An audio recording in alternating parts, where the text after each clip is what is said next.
Good morning, everyone. Happy Tuesday. No, happy Wednesday. What the hell am I saying? Happy Wednesday. My name is Dudzord and I do awesome game dev stuff here on Twitch. And today we'll be working on the Unreal Engine project, the real-time strategy game that we've been developing for a couple of years already with some friends. It is called Standalone. The video is in the corner, you know. And yeah, we'll do it. GG. That's the intro. How's everyone doing? I had a pretty good day yesterday when we worked on our pinball prototype. It looks really fun to play, actually. But yeah, we can't work on that every single day because this project here pays the bills, you know? So if it pays the bills, we need to do it. We kind of need to prioritize it. So for today, we need to merge a couple of PRs that we have like long standing.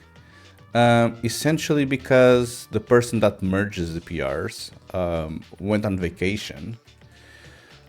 So essentially some of these have been stalled for a couple of days already. Which means that now they have like a conflict that needs to be solved. You know, like this. So we need to fix these PR first. Let me see if they said everything else besides this.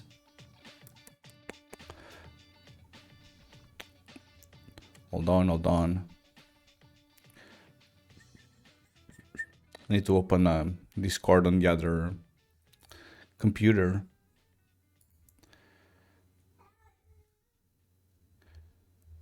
Okay, they haven't replied to my last message.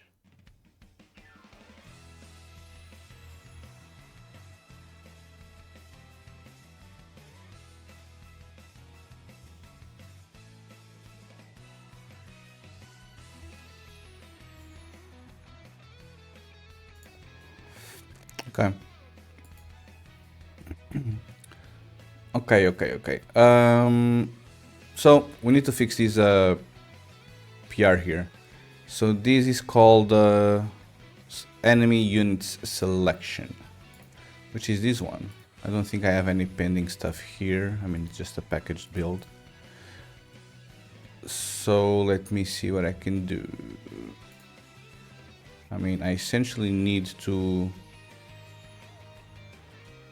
rebase this one onto main. You know, is there like an easy way for me to do this from here? Or do I actually need to change to it first? I mean, I can change to it. It's not a big deal. And then we need to rebase on top of main, and then it will complain about stuff that happened, and then we'll need to fix it. But should be fine.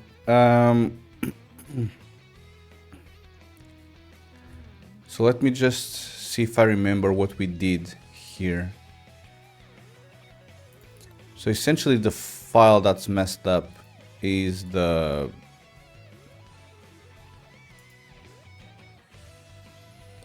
which one? Is this UISHUD, which apparently the only thing that it does, it needs to have these campfire details that we added, because now we can select the campfire and it should show like a new panel with details for it. So I think that's the only thing we need to do, actually. But maybe I can, let me think about this. Maybe I can open Unreal, like just to copy the blueprint, you know, and then it should be a little bit easier to fix, hopefully.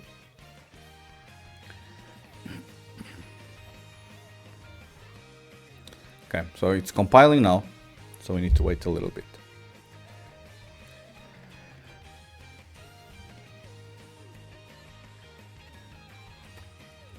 So yeah, how's everyone doing?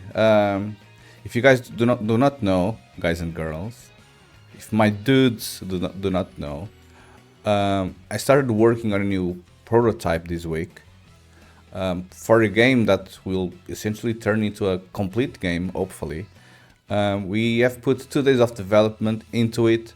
My idea is to build some sort of pinball incremental / roguelike game. So I just started adding like the regular gameplay mechanics as we have in a pinball game. But then hopefully next week, because I don't think I'll have more time this week for this. But hopefully next week we will continue the project. And we'll start implementing the incremental features to it, which I think will be pretty cool. And once we have a playable, very simple, ultra mega alpha version, then I'll give that version away for you guys to try, and then you guys will be pretty cool about it, and will like provide me tons of feedback. And while that happens, I will then work on a second game, on a second idea that I have. So yeah, we'll create that idea up to fruition. I don't want to talk about it yet. Now the focus is the pinball one. And then we'll work on that secondary idea. Exactly same loop. We'll work on it for 2 or 3 weeks. We'll create some sort of playable, very simple ultra mega alpha demo for you guys to play. You guys will provide feedback, and then we'll eventually vote on option A versus option B. Yeah, and then we'll make a game and sell on Steam. That's the plan, at least. But maybe you guys will tell me that both ideas suck, and then I'll be sad, but part of life. It's part of life. Okay, so if I recall correctly, the only thing we need to care about this script is that we added this campfire selection thing here, and then here on the on this on selection changed, you know, we'll need to plug like the new, essentially this branch here, you know, like the clear campfire data, blah blah blah blah. So this is what we'll need to copy. So quickly copying it to a text file, because that's how Unreal actually sees the blueprint, you know.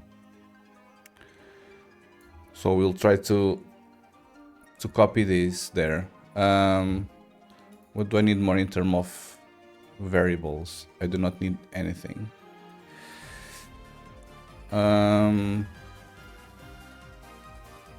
Okay, what about on the event graph? Nothing. On unit select, it calls on selection change. Okay. I freaking hate this UI panel here, because it's still one of the few panels that has blueprint code to it. Pretty much every single other one now has had its code written into C++. So does that make much sense for us to continue doing this stuff here? But it is what it is. Okay, so we close Unreal now, and we try to rebase this on top of main, and it's going to complain about that specific file, and we will have to rebuild it. Which is gonna be just a little bit of work. Shouldn't be too much work.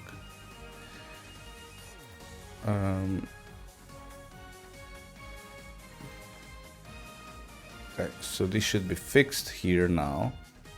So now I should be able to open the Unreal project again, but now all of that campfire unit details thing will be missing from that blueprint. So we just need to put it on and essentially connect everything once again. So we need to wait a little bit for this to compile.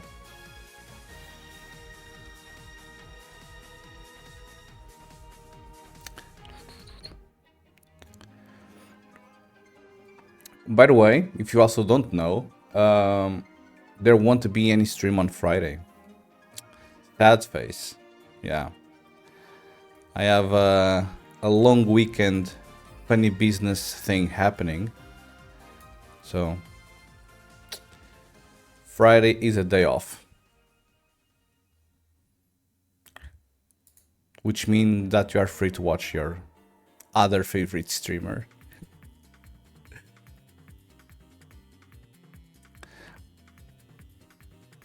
Okay, let's see now this UI as HUD.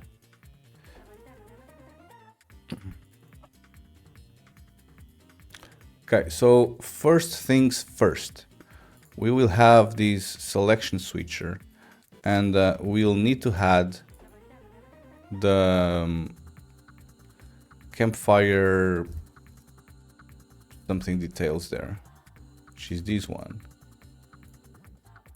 Okay, so we call it campfire selection. Good job. We need to make these match the fortress one. So let's see, what more do I need to change here? Okay, so it's minus 13, 13 here, minus 13, 13 here. And then on scale, it's 0.85.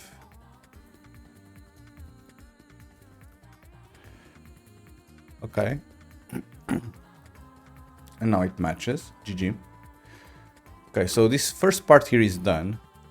In terms of these now, what the hell happened here? Scoreboard, unclicked, deleted. Push widget, on units selected. This is still using the old thing. How is this possible, bro? I've redone this like 3 or 4 times already.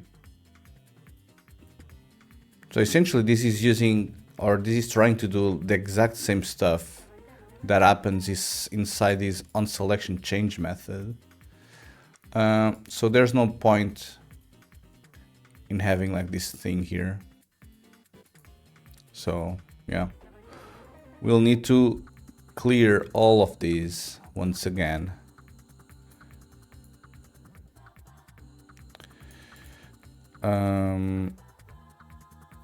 Okay, what more do I need to do here?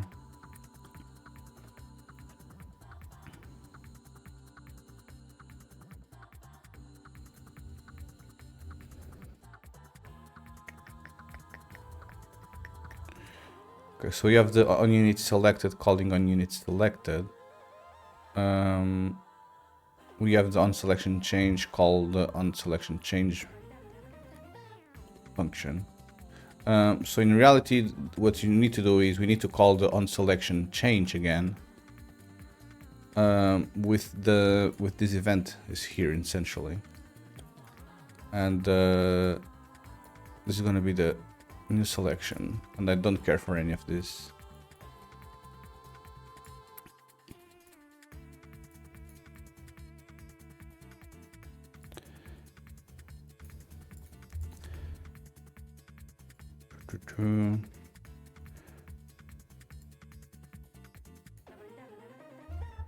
I mean, I don't really know what this is used for. I don't think this is used like for anything else, but I'm afraid of removing it, you know. On units selected.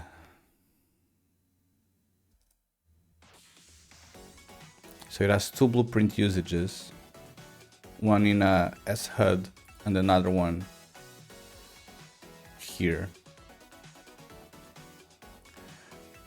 As HUD observer, I don't know what this is. Oh. So there's the HUD for the player and the HUD for the observer.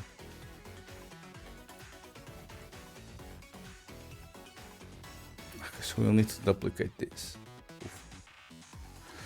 So fun, you know, so freaking fun.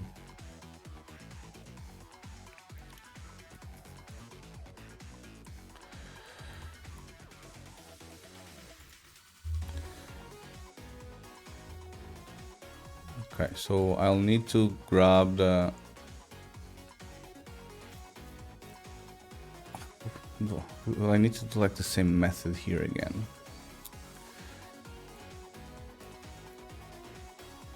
I highly hate this.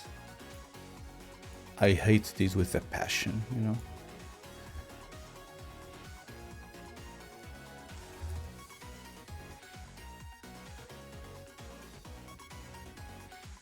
Okay, so this has two usages here. But, I mean, how is this like even being called? Okay, it's being called here.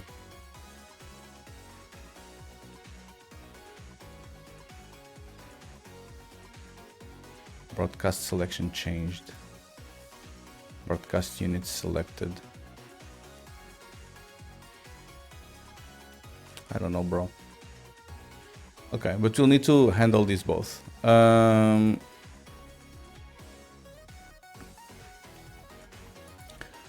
So with that said, now we need to go inside this onSelection change. And we'll essentially need to rewrite all of this crap in here, honestly. And call it B is unit array, I guess. I think it's the name. And now, a little bit of magic, we should be able to essentially paste this here. There's a big possibility of some stuff not existing here, because, I know, things tend to kind of disappear when doing this stuff.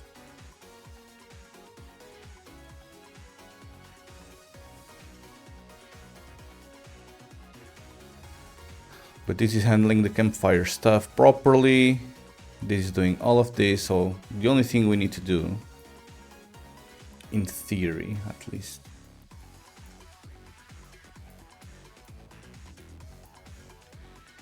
is connect these two here.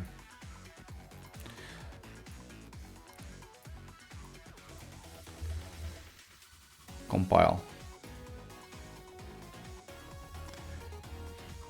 Okay, let me just confirm that everything is connected.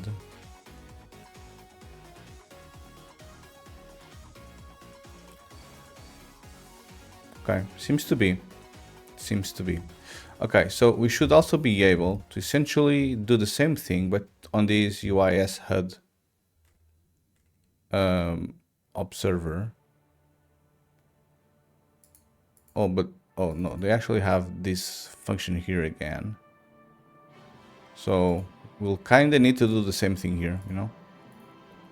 So B is unit array. Then we paste this. Oh no, hold on. Because this thing still doesn't have the campfire details, does it? No. Okay, so we first need to add the campfire stuff here. Campfire selection. I think it's minus 13, 13.85.85.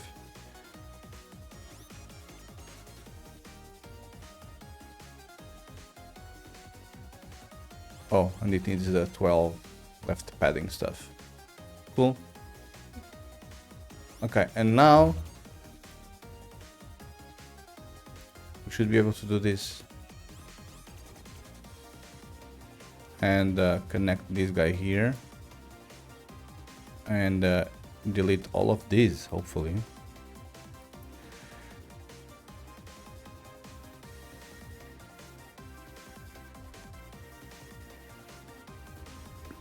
Okay, let's see how this goes. So I missed one.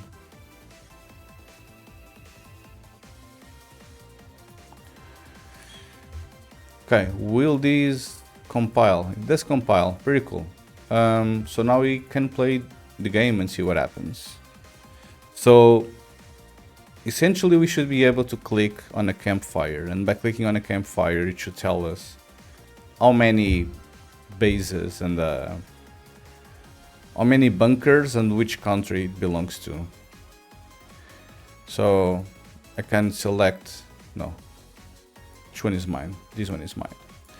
Okay, so I can select my own stuff, which is pretty cool. I can also select an enemy one. I can select an enemy entity, and I can select my own entity, and I can select Belarus, and Belarus says it has 4 bunkers to be conquered in order for you to gain control over this. So, I mean, good job. I think this is working.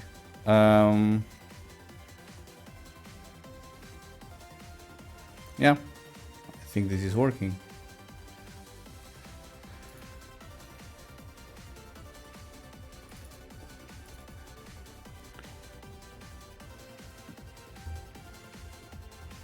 So let's commit this and force push.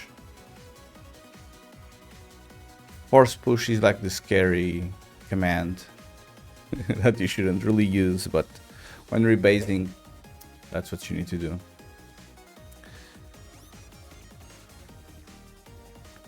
Okay, and okay, force push, and now this can be merged, hopefully. Okay,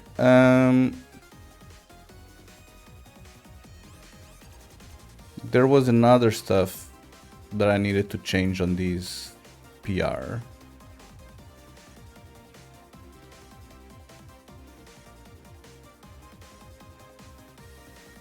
Okay, I see what it is. So essentially, while you are playing the game, you can select your own fortress, you know. Let's hold on a little bit for this to load. But you can select your own fortress here, and I can like spam one unit to spawn. And now if I were to select another fortress, I mean, it's clearly empty, which is what should happen actually. But if I spawn a new unit on my own fortress or my own bunker, and then I quickly change it to another one, this UI part stays on, you know, and we should clear this data here as well. So we need to figure that out. We need to figure that out. How would we go about that? So it's on the fortress selection stuff. This doesn't have any blueprint code.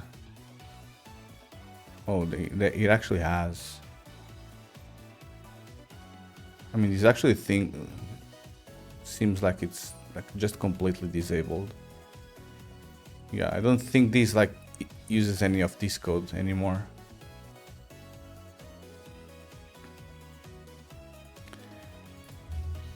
Get data, what's it called? Get data unit with tag on fortress selection.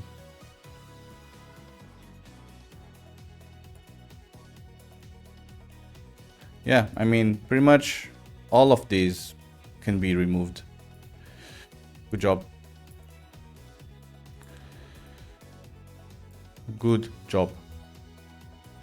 We don't need that. So now we can refer to the C++ code and try to make this work somehow. So essentially there will be a point in time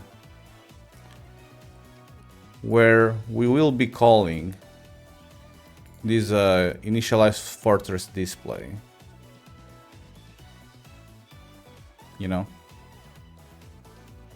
There will be a point in time where this will happen. So if we play the game now,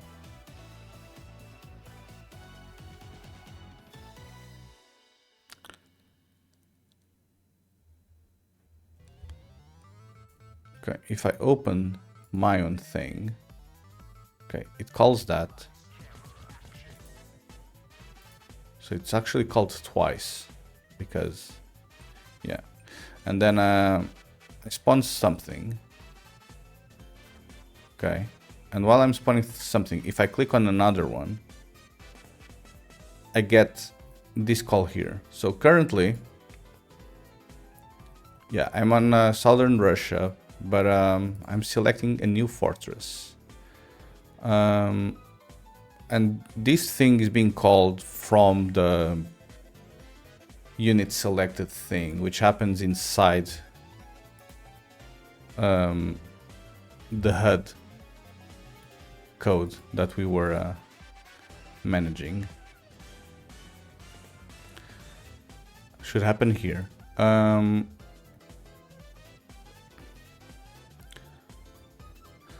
So let me see what happens. Create, add, set visibility, blah blah blah. Nothing of this really matters. Then we have the visibility of this stuff. Okay, none of this really matters. What matters is the onSelection change thing here. Whenever we select a fortress, which is this part here, first we call clear, then we call initialize. So when we call clear,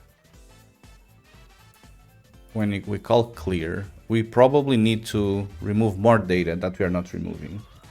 You know, mainly the this selection part there, you know, mainly this weird selection part. So if I do this, oops, if I do this and then this, see, like it's not clearing. So we need to clear that properly. So which type of data this is? This is part of the Q buttons here. So this is a dynamic Q button. But then I also have the spawning unit button thing. But I would say that I need to clear this somehow. Okay, so here I do visibility something.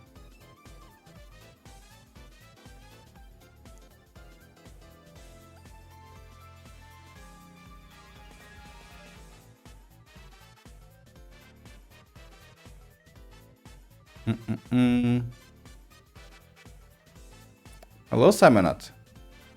How's it going? You still have first to acquire, and then you'll get your free confetti.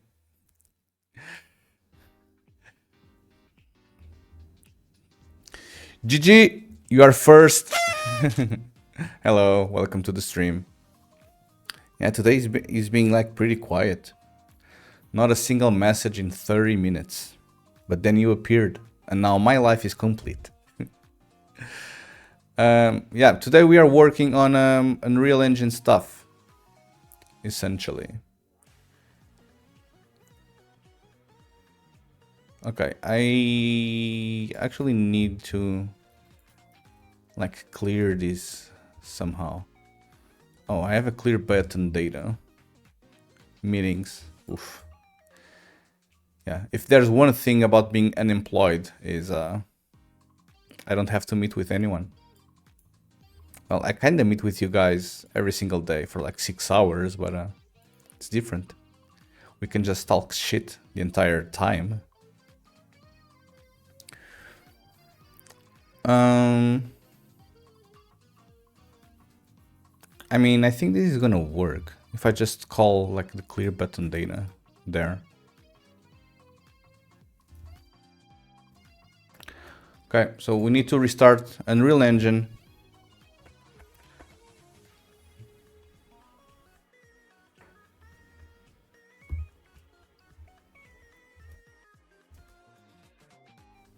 Simon, do you want to try my current version of my pinball thing?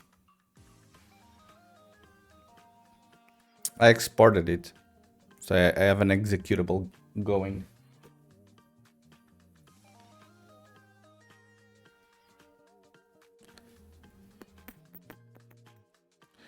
Okay, is building, is opening.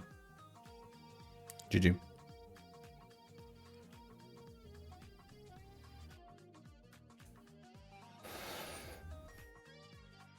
I'm tired. Kinda need a vacation, you know?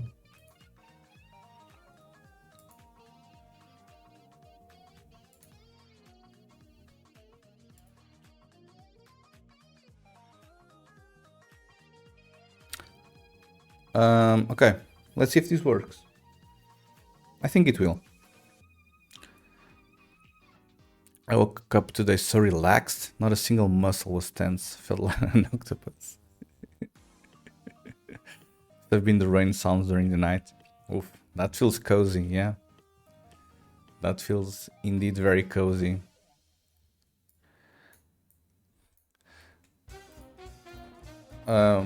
Okay, so if I now spawn something and I change it, it's not clearing this fucking text there.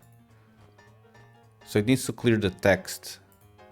Well, it actually needs to clear something, everything, you know? Like it should just be completely empty. Like this.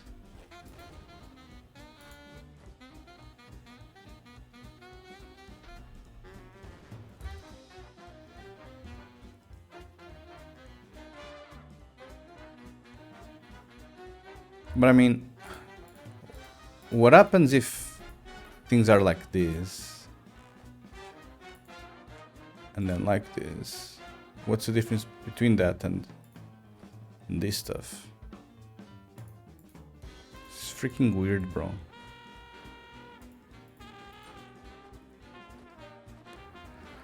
The farmers have put these strips of plastic in the soil, like a biodegradable greenhouse, so rain is super loud. Yeah, those are so insects don't eat the plants, like snails and stuff.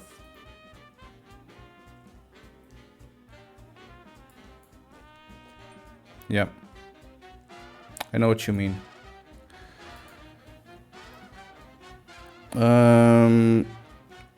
Yeah, essentially insects don't like...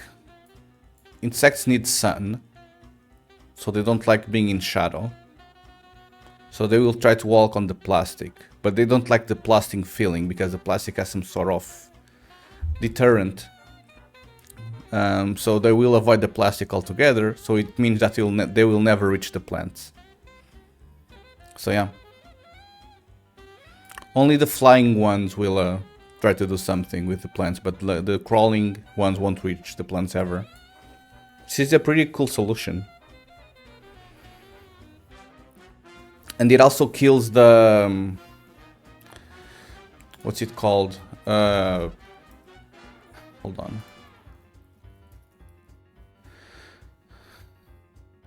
Like the little weeds. Oof, okay, it's way longer in Portuguese than in English. Like the little weeds that grow sometimes around the produce. Because the plastic is essentially hiding like sun. Without sun, these weird weeds that usually grow won't grow, because there's no sun for them to grow. So it's a pretty cool solution. But yeah, it makes a ton of noise while raining. The plastic doubles the crop output. Yeah, because you have no animals eating them, and you have no weeds stealing the nutrients from the dirt. So it's a pretty cool solution. And you don't have to like kill animals for that. The animals will just like refuse to go there. So it's pretty sweet in my opinion. Okay, so this didn't work exactly as I thought it would. Like it still needs to clear like all of this shit, honestly.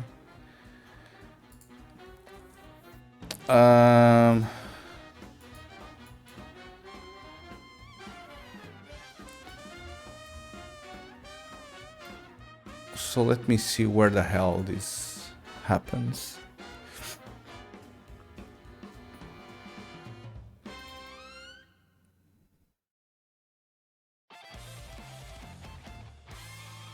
Initialize purchase buttons.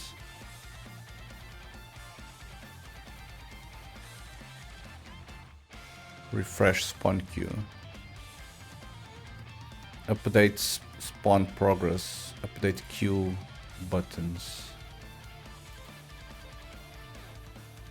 Oh, so this also like does this thing here. Oh, so maybe I can call like update spawn progress and update queue buttons and just pass like an empty ass array. Or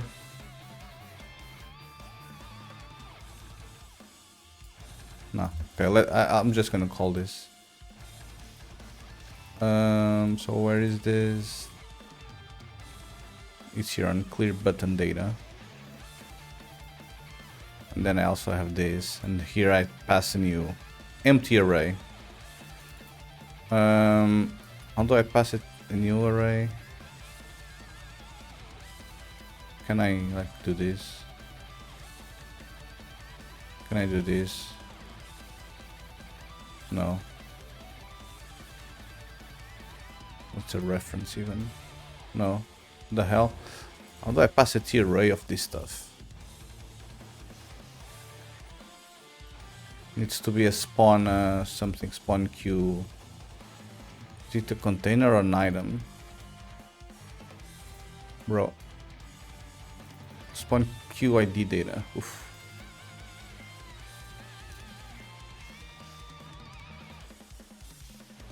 Cannot convert R value. What the fuck, bro? Okay, how is this called? Hold on. I'm trying to speed up this, but so it's this thing right here. Oh, can I just do that instead? Just imagine. Oh, beautiful. Okay, surely this is gonna work now. Did you hear, Samana, did you hear what I said about the pinball? I have an executable going. Do you wanna play it? Did you say that? Where? Ah, you said sure. Sorry. Okay. I'll need to figure out a way to send you this because it's like 100 megabytes or something. Okay, let me just test if this thing fixes.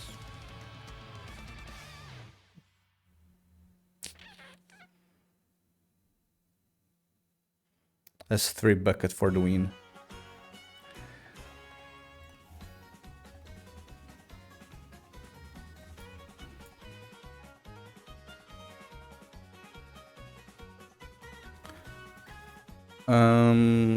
Okay, so I have this thing here and I can spawn it. Okay, and I can spawn it and I can select another one and it gets empty. GG. So we fixed it. Hell yeah, we fixed it. Good job, us. Which means that now we can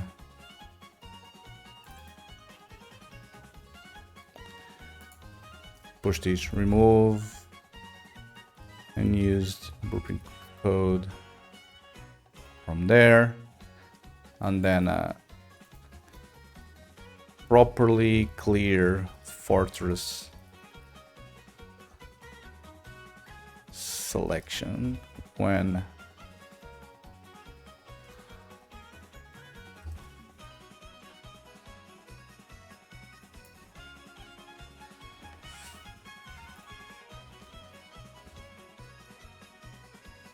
okay, good job. So this should tackle both of them. Hopefully.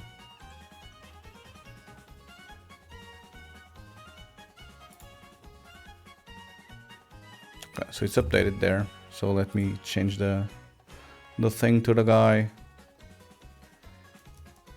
Okay, I fixed the merge conflict plus properly clear the data when changing selections.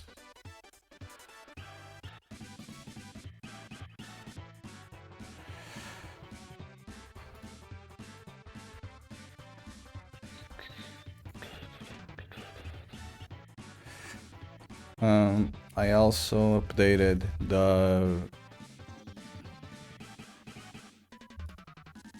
HUD observer to handle campfire selection as well. Okay, good job. Good job. So you have two things there going. Let me open the tasks on this thing. Bum, bum, ba, bum. Bum, bum, ba, bum.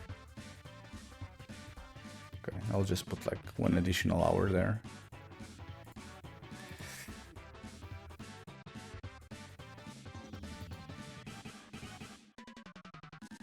So this is how much I've put on in May already, apparently. So 2 hours, 3 hours, 8 hours. Nice. Be right back. Okay. Okay, so I think that now we can work on these particles to rally destination thing. We already started working on it. So I just need to continue.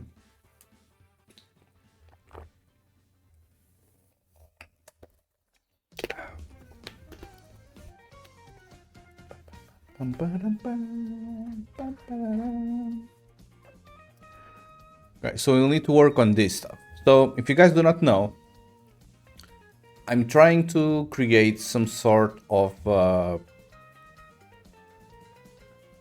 particle effect that kind of mimics what StarCraft 2 does, which essentially whenever you have like the base and the destination, it draws like a scrolling arrow like effect, like essentially telling you where that thing is going. And we want to do the same thing. I already started this last week. I can already draw like one line underneath, like just a solid line. And then I will want to have like a secondary scrolling arrow thing. So yeah, we'll need to figure that out. Okay, so this is the package build. I'll just leave it there. Okay, so now I do this. I'll probably need to rebase just to make sure that nothing really gets broken here. Oh, I need to force push as well.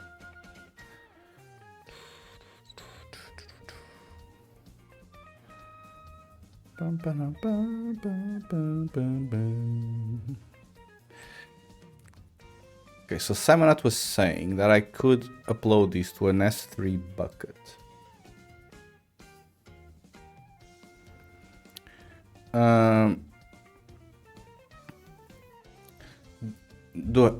Does S3 have like a free tier that I can use?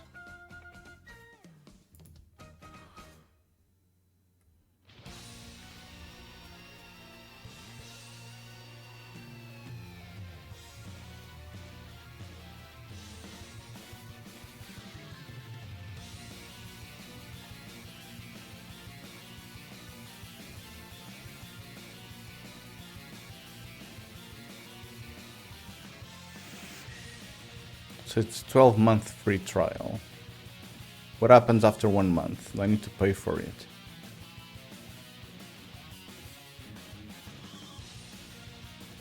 Oh, okay, so I have free stuff. Okay, what about GCP?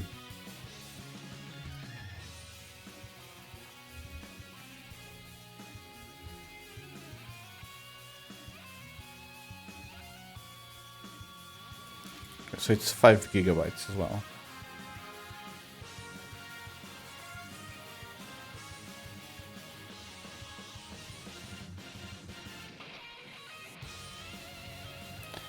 Okay. Yeah. How can I do this? I don't think this is something that I should do on stream because I'm afraid of leaking a bunch of stuff. I had an AWS instance going. Sign in using root user email.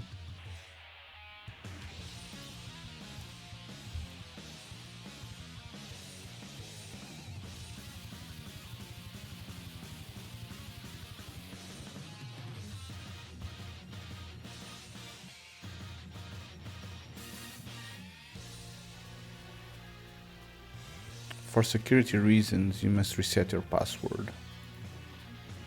Forgot password. I'm not a robot, sir. Okay, they are telling me to reset the password there. Set a new password. Yes, sir.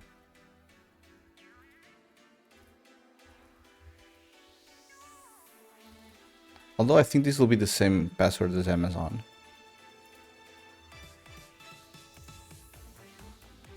Sign in.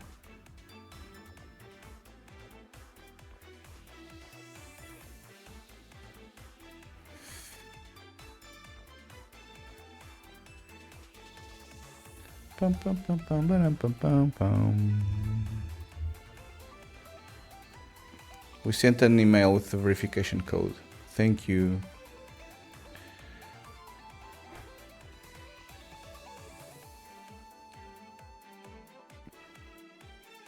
What's my code, bro? What is my code?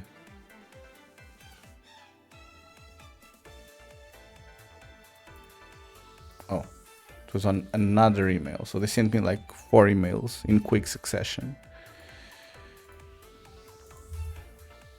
Verify and continue.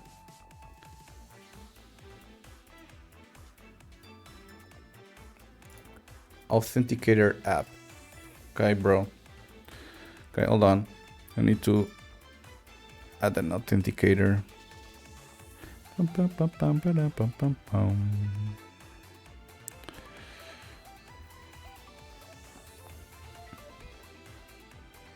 Scan a QR code. Yes, sir. Amazon Web Services. Okay, now I need to add 2 codes.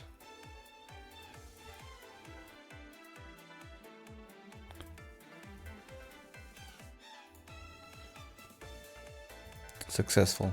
GG.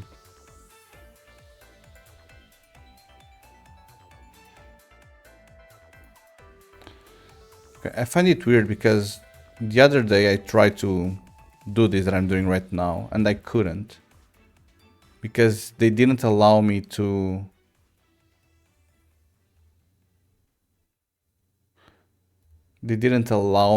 use this account because I think this account was like connected with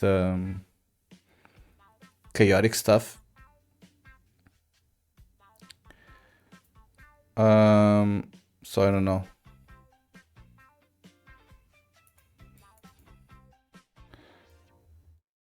Okay, bro. I want to continue on free. I don't want to upgrade.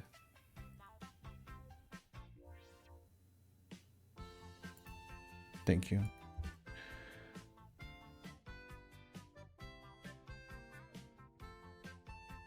They forced me to do a bunch of stuff. No, they actually forced me to choose free plan. Yeah, We go with free. Oh, I still need the freaking credit card. Okay, I'm gonna create a temporary one. Hold on.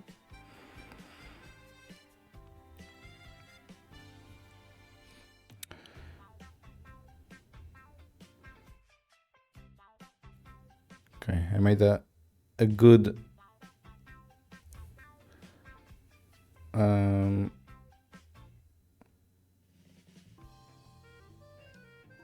I made a good decision by not showing any of these. Bro.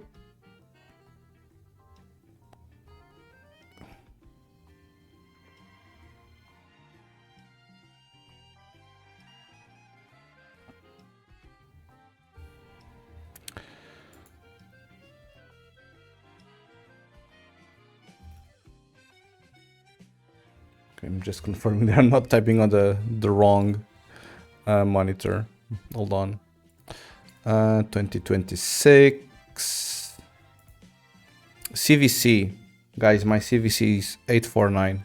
Good job. Good luck. Now you just need the rest of the credit card number.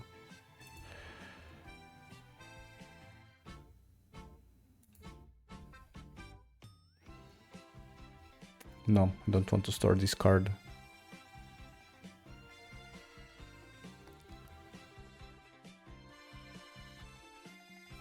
Okay, now I need to authorize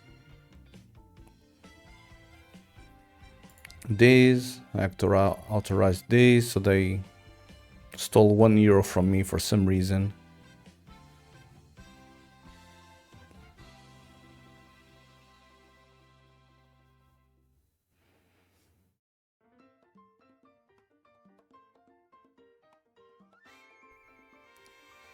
Okay.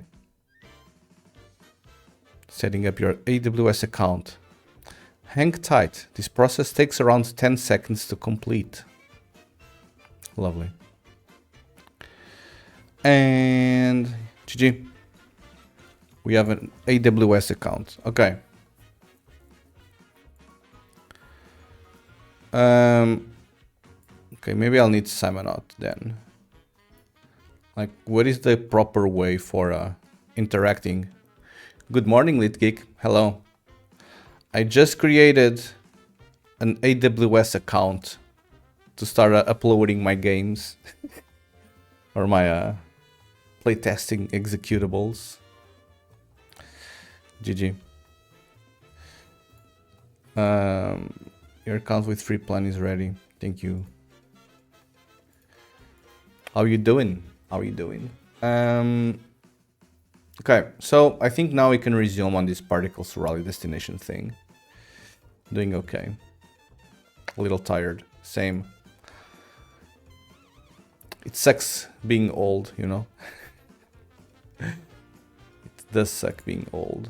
Okay, let's run with this. Let's see what happens now.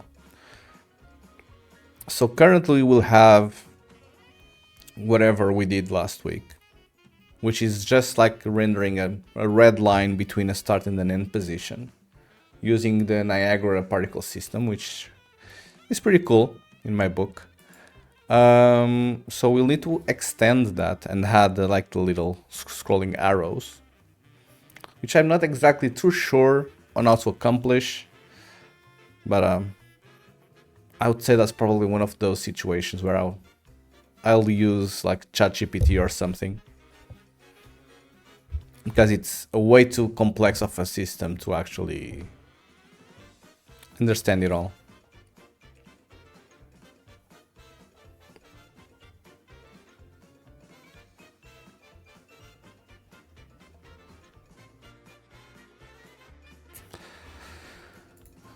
Okay, so I create a Niagara system, which I call this fortress to rally point. And essentially the only thing it does is this. It renders this beautiful, incredible, amazing green line.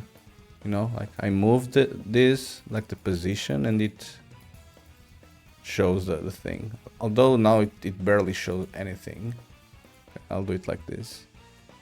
But yeah, you essentially can move like between two positions and it renders like the line using particle effects, which is pretty cool. And then I can also control like how wide I want this to be. So I mean, it's pretty sweet. It's pretty sweet. So this is gonna be like the first beam sort of thing. I would say we'll need to do something similar, but with a scrolling texture somehow. Something similar, but with a scrolling texture somehow. So I would say I would do like arrows here or something. And this thing should just like be a scrolling texture, essentially. How do we do that? I have no idea. But that's why you are here, to explain to me.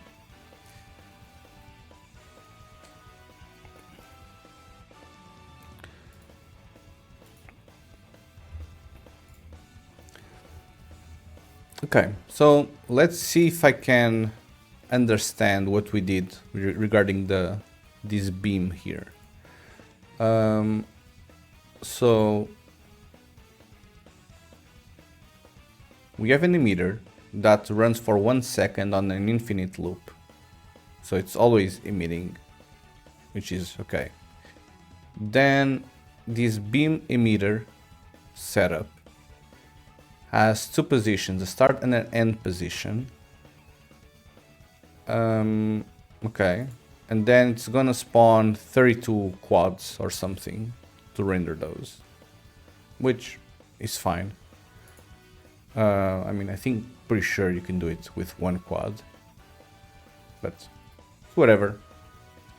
And then we will spawn one particle that is gonna live for 1 second. And the particle will actually be like the line itself. We set the ribbon like normal facing, so it's the flat plane points up, so it doesn't change as the camera moves, you know.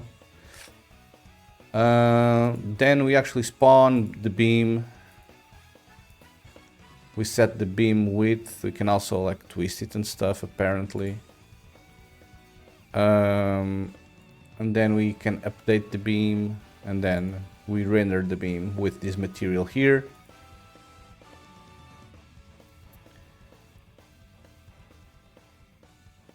Yeah, I think it's pretty much this. I would say for the arrows, what is gonna happen is that we'll have like a bunch of quads. And then we'll need to have like this UV stuff, and we will essentially like scroll this offset here automatically. I think, I don't know.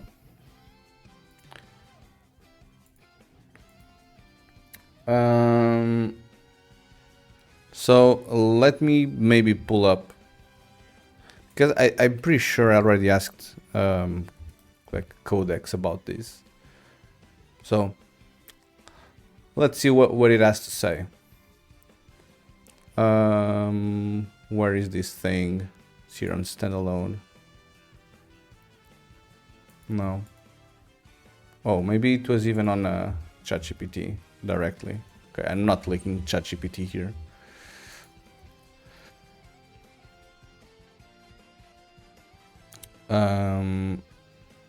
Is this connected to my account?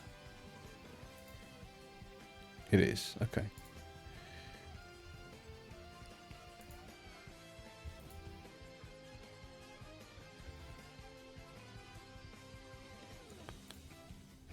Okay. I can probably show you this. Oh, didn't work. GG. Maybe I can open ChatGPT. Hold on. Okay, it's this one. So we asked ChatGPT, and ChatGPT said, yeah, bro, you need to do all of this stuff here. Which is pretty cool.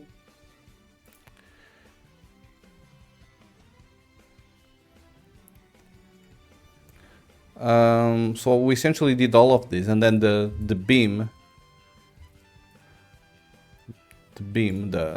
arrow started like working properly. So now we just need to do the same thing, but for the arrows stuff. Okay, what was my last prompt? Okay, did this. Okay. Give me now the full instructions for the scrolling arrows. Okay, and we'll just do this because it's way too much stuff to keep track on. New stream with this. It is me, the one and only Dudezord. And today you weren't first. Why? Where were you? How dare you not being first? So today we are doing Unreal Engine stuff. We are playing with medical appointment. Okay. Are you getting your butt checked for the bachelor's party? You should. It's going to be very important. Pre-matrimony ball removal. Also no. No, he didn't remove balls. He added the third one.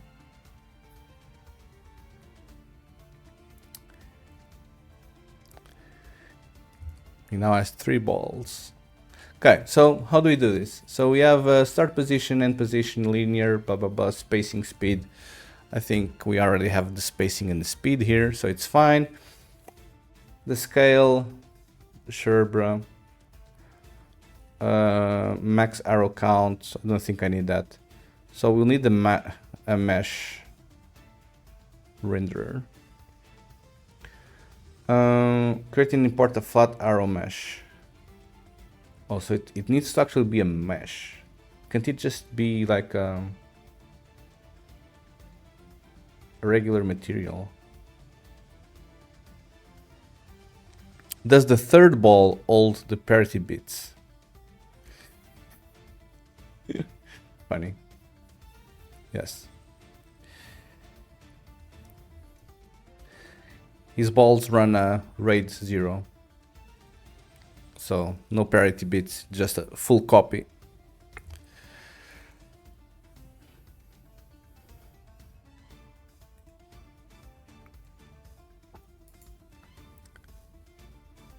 Bro, I don't want to make a mesh. I can't make a mesh. I don't know how to make a mesh. I run mine, RAID 1. But you only have 2 balls, right? So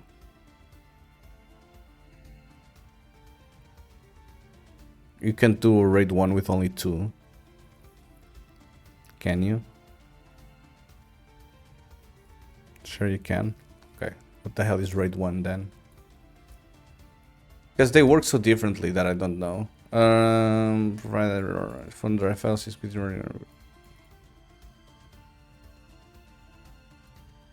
Oh, okay. So, okay, what is the difference? Oh, so this splits the data. No. Okay, so what I meant is he's running on RAID 1 because his balls like work the same, and he has 3 equal balls now.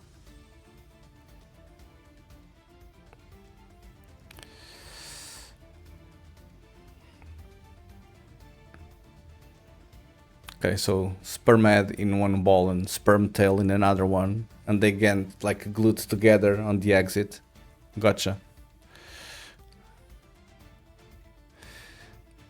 Yeah, then you can get a bunch of headless sperm or a bunch of tailless sperm. Sucks. Very sad. No, but balls should run RAID 1. RAID 10. Why are you making numbers now? There's no RAID 10. It only goes to 6, bro. RAID 1 plus 0. The nested configuration combining disk mirroring and stripping. So, so it's 2 sets of RAID 0s, and then internally it's a RAID 1. Holy.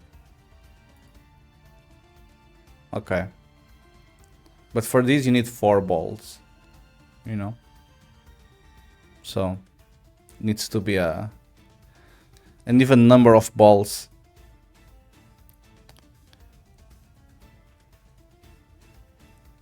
Yeah, but you need 4 balls for these, bro. So you need to go for another surgery.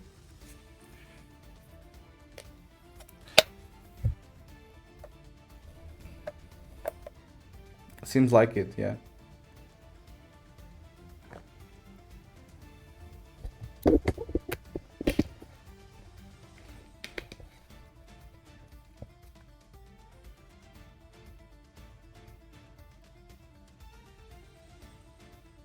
Yeah, I don't know why this would be like ideal.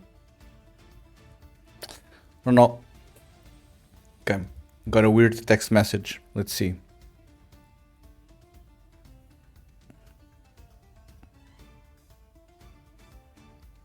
Okay, fake delivery messages. Gotcha.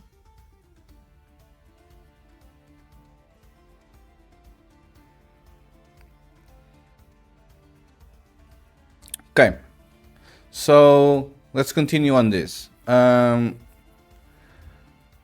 I have some sort of arrow mesh that I can use?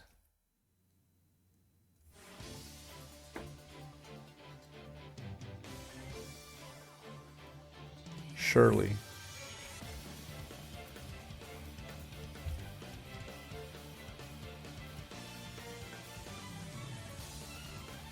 Pam, pam, pam.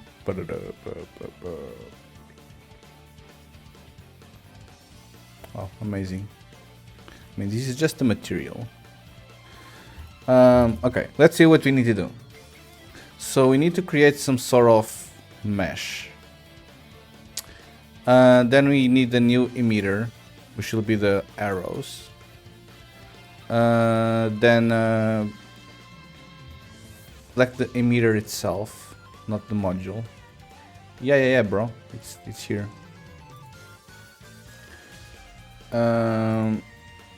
So CPU seam, local space, interpolated fixed bounds, interpolated spawning. This mode runs both the spawn and update scripts and performs a partial update at spawn time. This adds some performance overhead, but will produce much smoother spawning for high spawn rates, erratic frame rates, and fast-moving emitters. I don't think this matters, bro.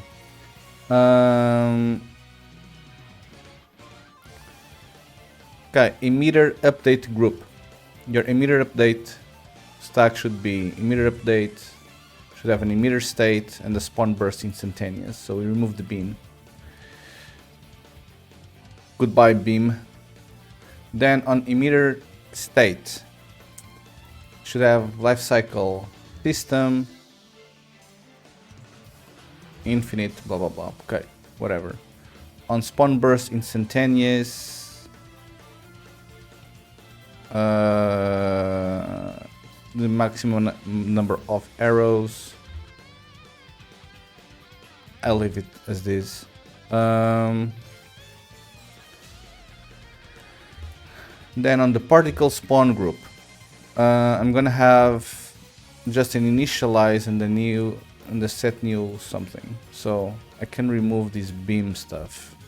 So I'm gonna have the initialize particle, which is gonna have direct set dot stuff, no mass mode, the color, it's whatever, bro, really. And then it has a mesh scale. Oh.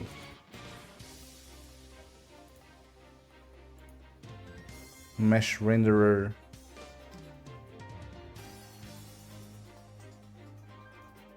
Direct set, non-uniform. Okay.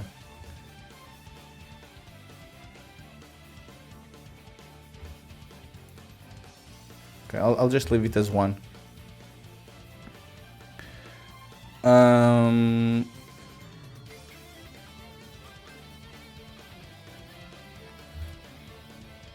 Okay, so then here we'll need to add on a particle spawn a new set new something, and the parameter that we need to add is particles.arrow index.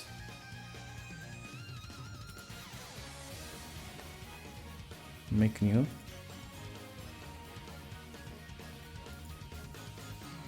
Common. Int. Set particles. Can I rename this? Particles? No. Particles.int. Okay, I'm confused.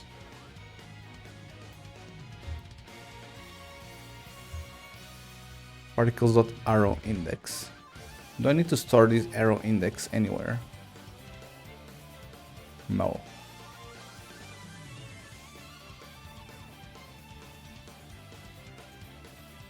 What's this, bro?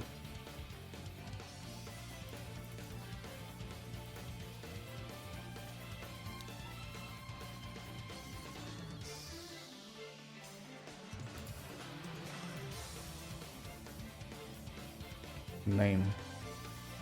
Particles.arrow index. Oh, I see. Set particles arrow index. Good, good, good. Okay. And type. Oh, float. Because he's probably gonna. I see. Okay. Can I change this from an int to something else?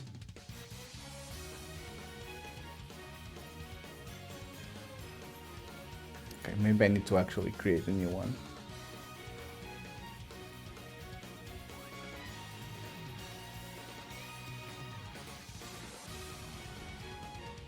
Okay, so I remove this parameter and then I add this one. So arrow index is going to be a float now. Good job. And value. Execution index. Huh?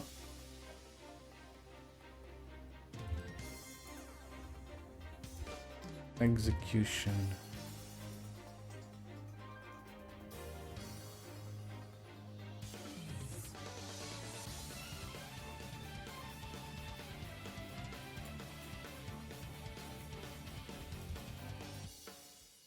Is it this, like the normalized execution index, or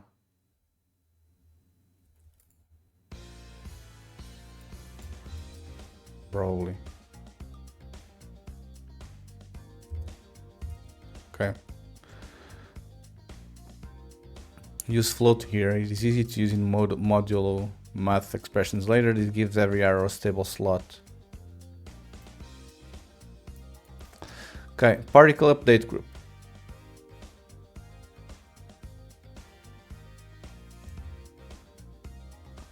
Okay, so I can get rid of this. So we'll need update arrow online, which is a scratch pad. Okay, we'll get there. And then we'll have orient mesh to vector. Orient update mesh orientation.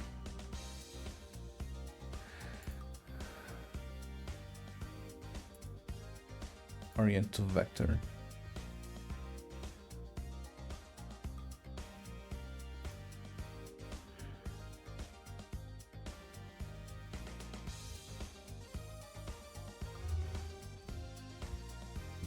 Okay, so we'll need to create this scratch module thing.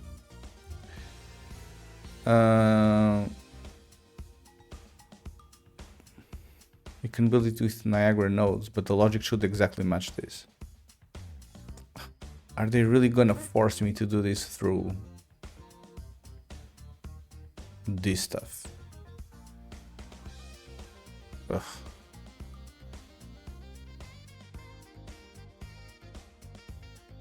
The model should write these particle attributes.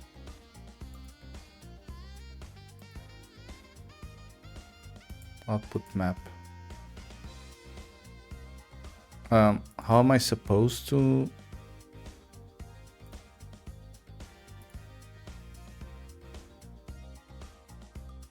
Particle attributes. Position, velocity, mesh scale, and color.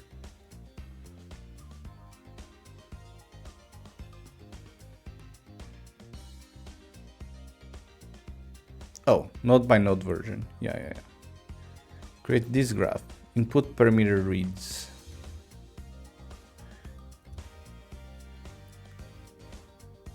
Emitter.age.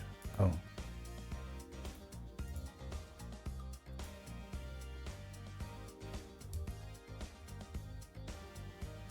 No, this is the user ones. I want the emitter or the age or something. Emitter age.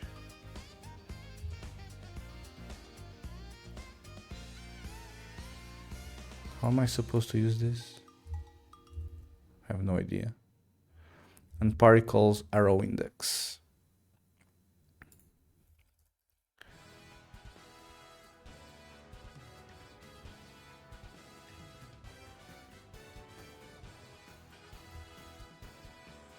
Particles.arrow index. But I mean, this is defined where exactly?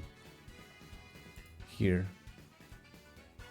But this belongs to particles, yes? Set particles arrow index.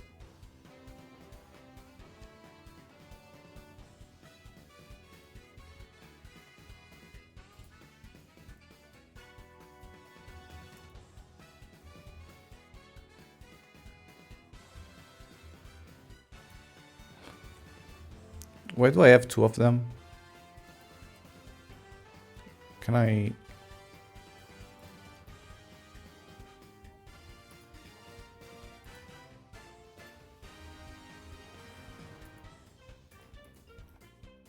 Can I get rid of this one here?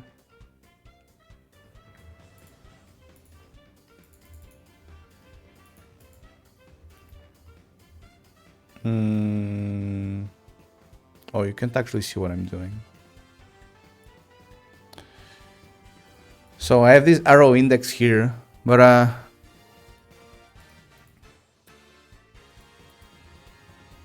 don't know. Maybe this is the correct one and the other one was the other one. Okay.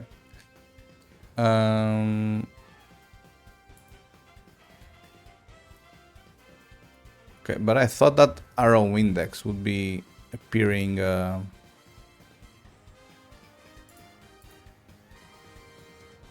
somewhere here.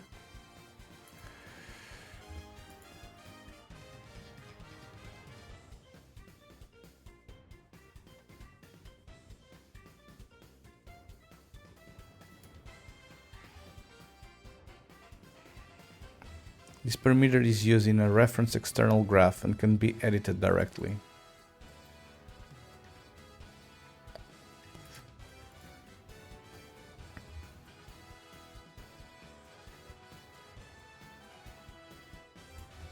Okay, hold on. Make new. Maybe I need to add it there first. Float. Arrow index. Okay. Cool stuff. Can I now get the arrow index from here?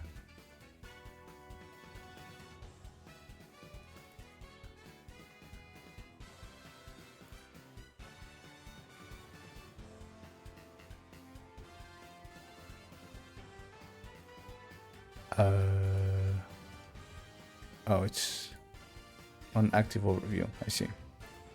Okay. Hold on. Then I need to go back here. Set new on a particle spawn group.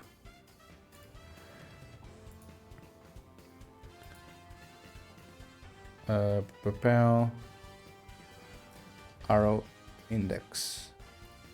And I'm gonna set this to normalized exact index. Okay, and now this is not like blocked. I don't know, bro.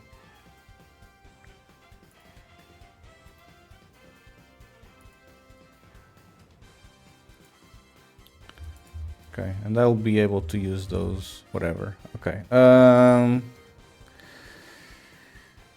Build start. Use make vector 00 offset. Make vector.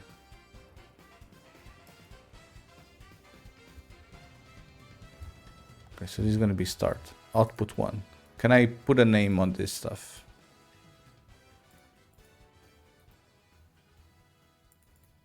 It's going to be called start. Bloop. Good job.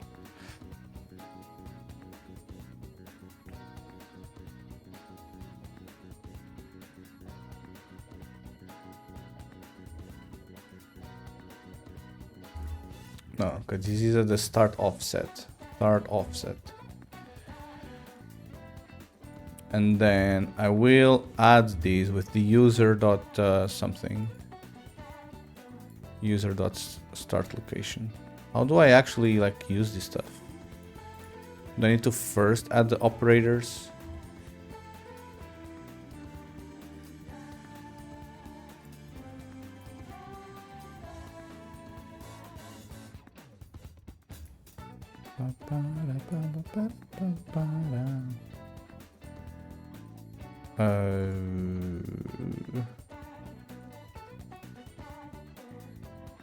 How does this work? Apply. Hello? Does anyone know? How can I actually use my stuff?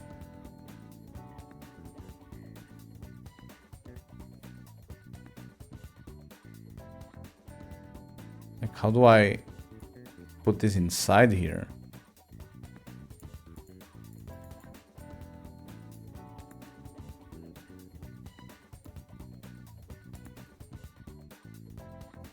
The hell? Start location. No.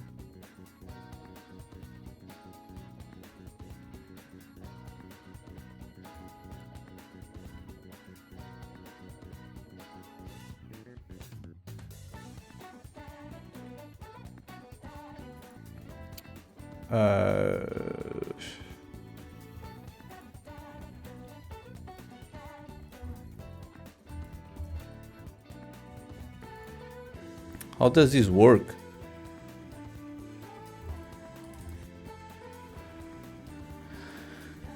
User.start position plus offset vector. Okay, but how do I copy and paste it here? No.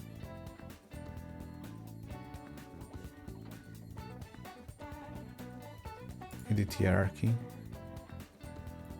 Do I need to add it there?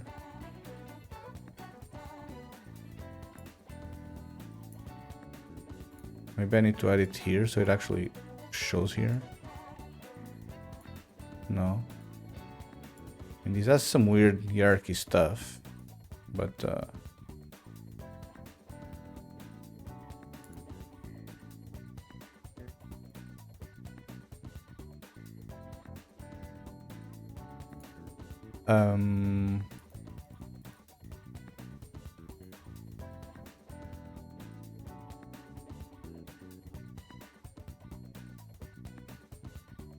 I mean, these ones need to be like mapped in and out.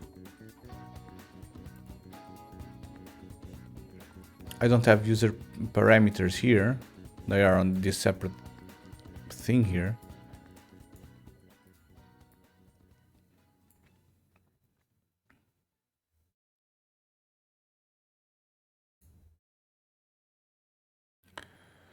Um, Hold on. How do I actually use a user parameter inside a scratch pad? I'm trying to drag and drop it, but no go.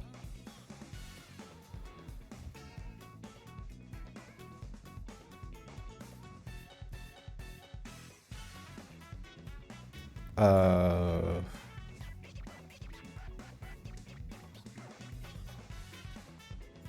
Parameter map.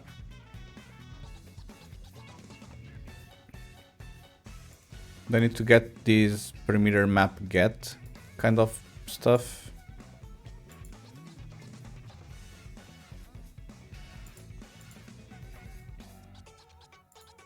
The hell?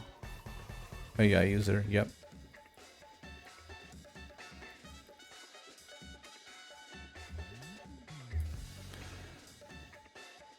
Usually do not user.direct into Scratchpad. The reliable workflow is create model inputs. Open your Scratchpad module. Create these as model inputs, not user parameters. Yeah, bro, if you like tell me.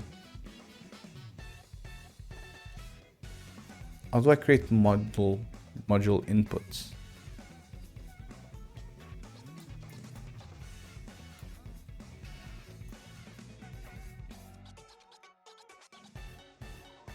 Like, how do I create this? Like,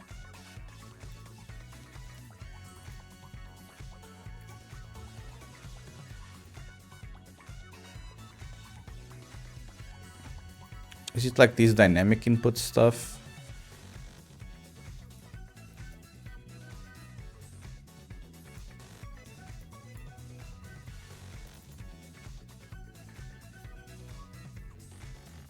Start location.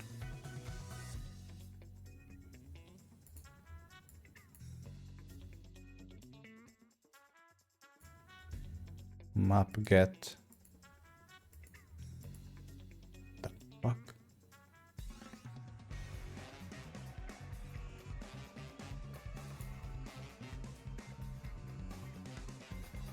But how does this thing know that this is a vector 3?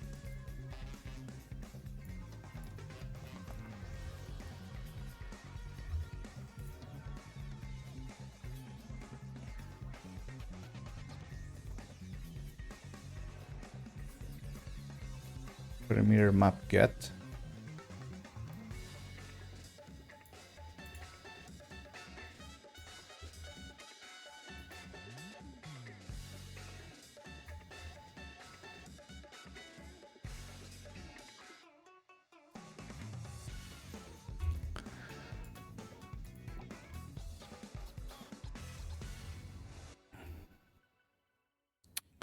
I'm so confused. Niagara module script. Yes. Yes. Scroll down.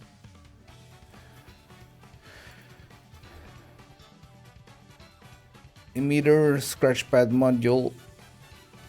Okay. So this is the name of the module, which is pretty cool.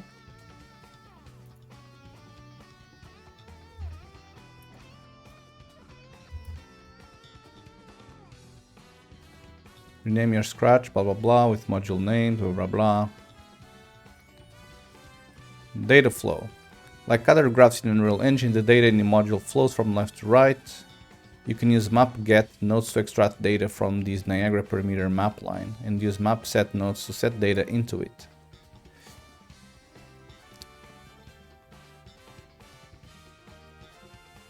Oh. So I need to do a map get users. No, but these don't allow me to use the users stuff.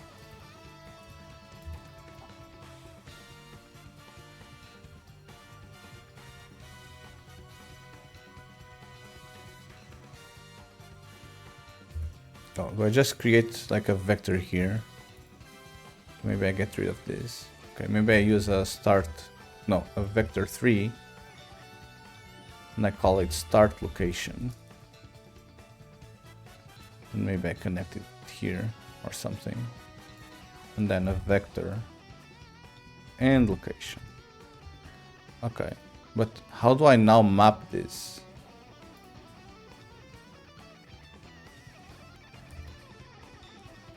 It's so freaking weird. Calculate location offset. Particles position plus vector. Updating data. Apply graph changes.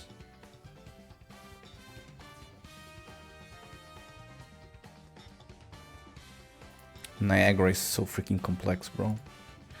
It's crazy. Okay, never mind. We'll continue.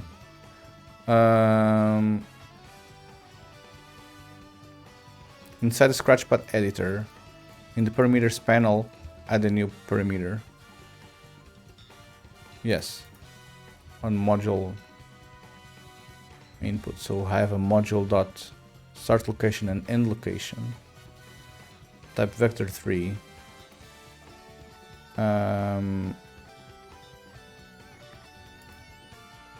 Read from and write to. Oof.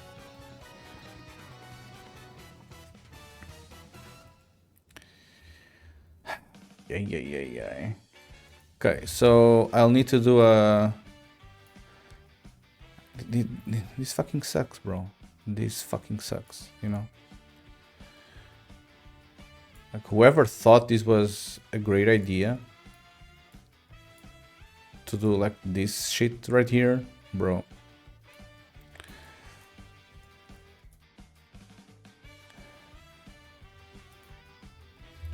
And location. Okay, can I remove that pin from there? Thank you.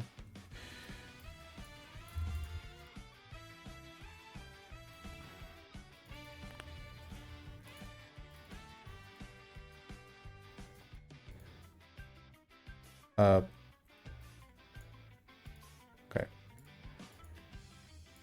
Can I like rename that? Offset.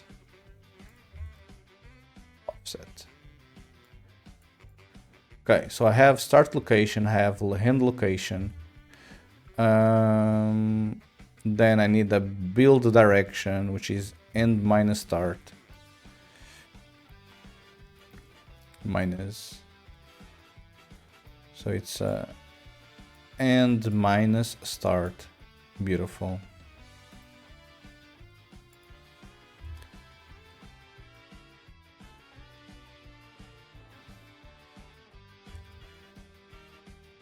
Can I add names to this?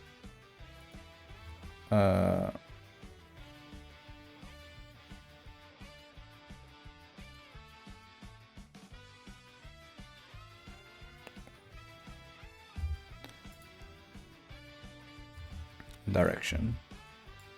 Okay, length. This is length. Or better, this is distance.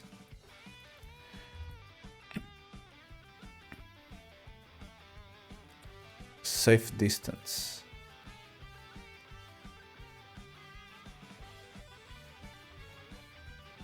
Maximum of safe distance. No, I mean, shouldn't... This will never be 0, bro. But whatever. And then the...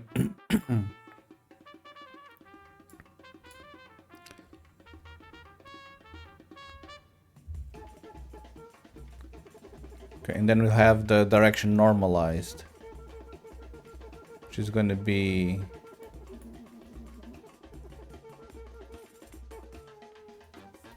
I can literally do this.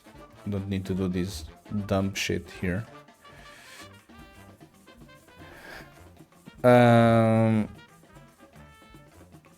Build scrolling offset. Then I have travel base offset. You don't like Cuphead music? Very sad. 2-3 minutes. Sounds like a skill issue. Yeah. Skill issue.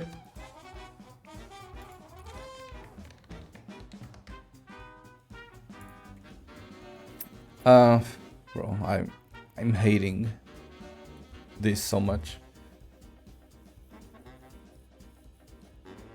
Use safe distance, not raw distance, to avoid division by 0.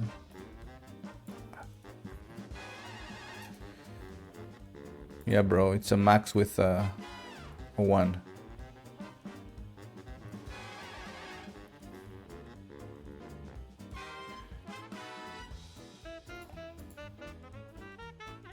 Beautiful, I know. Look at this. So good. Whoever invented this, bro, amazing.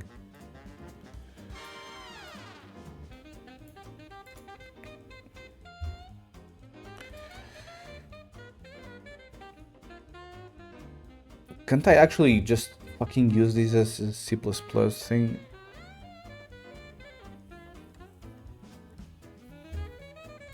Bro. Build the scrolling offset. So we'll need the emitter.h times the user arrow speed. Okay, so we are gonna need to have another one of these. Map get.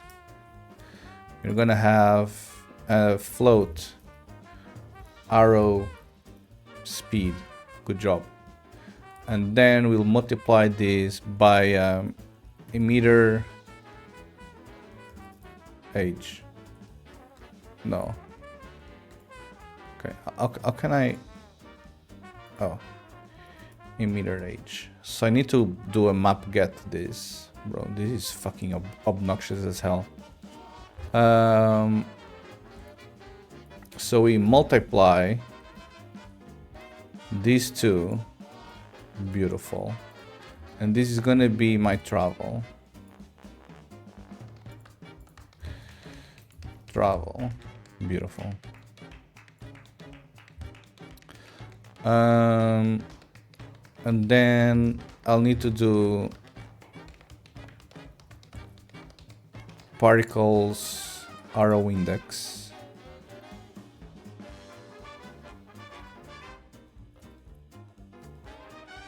It's not here. It's here. Oh, particles arrow index times user arrow spacing. Arrow user. Oh. Make new. Float. Float. Arrow spacing.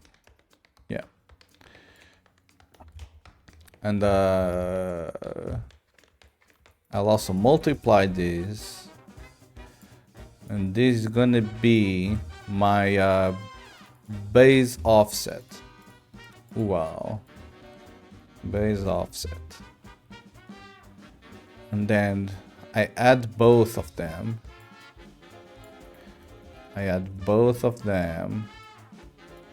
This is gonna be my raw offset. And then I do an fmod.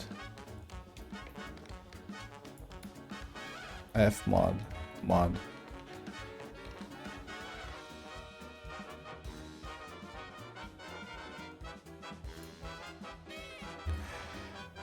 Of raw offset with the safe distance, which is here. Can I like create like a variable, please? Like something I can use temporarily, bro.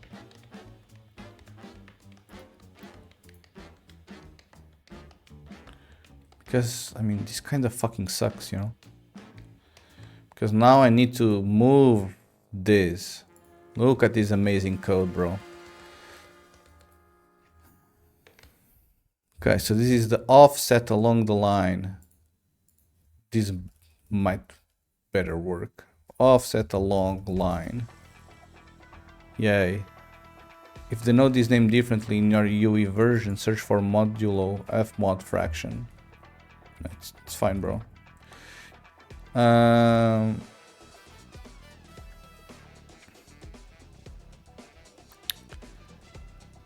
Build position. So it's start, bro.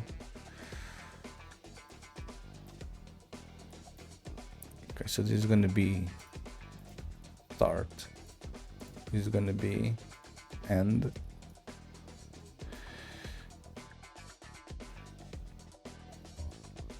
Okay, so now I need to do direction times offset along line.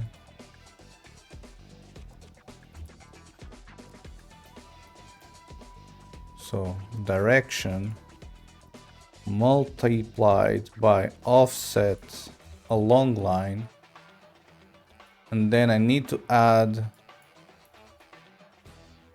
the start to this, which goes all the way over here.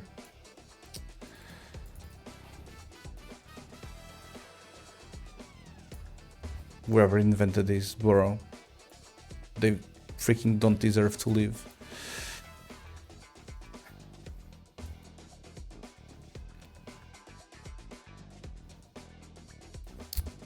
And then I need to output this to particles.position for some reason. So map set. No, it's not locals, it's particles position. Yeah, bro. That. Yeah, bro. And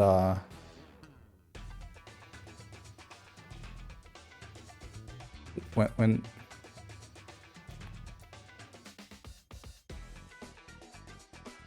let's see.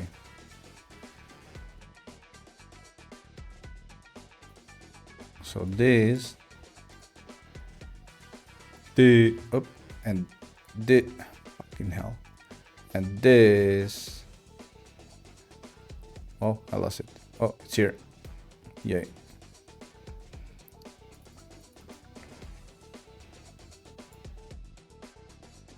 He's freaking obnoxious, bro.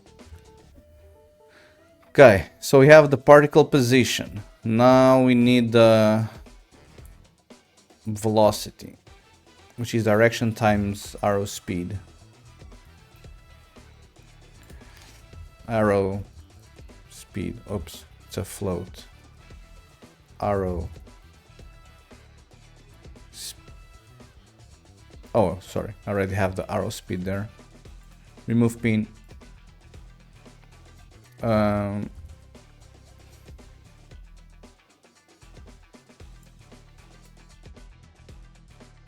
it's user.arrow speed times direction. So I'll need to do this multiply by the direction. Okay, I'll do it this way instead. Hold on.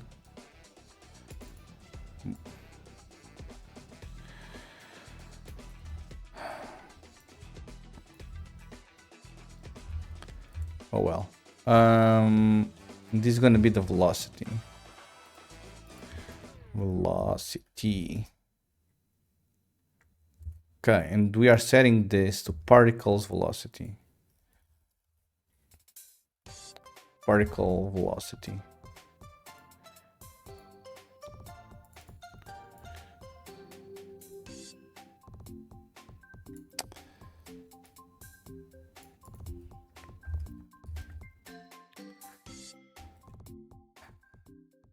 Hide unused arrows.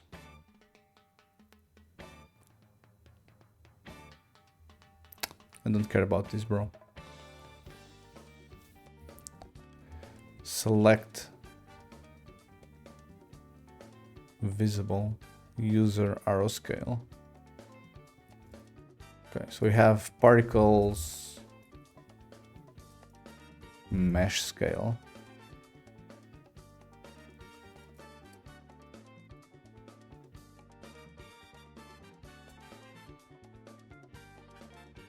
This is gonna be user arrow scale, essentially.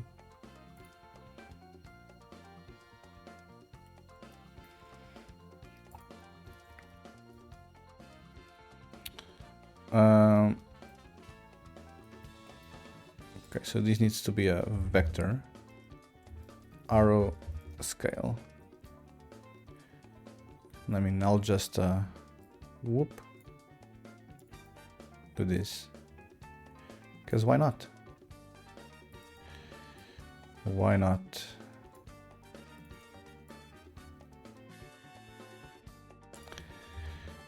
Okay. Are you guys liking my spaghetti inside this? Isn't this beautiful?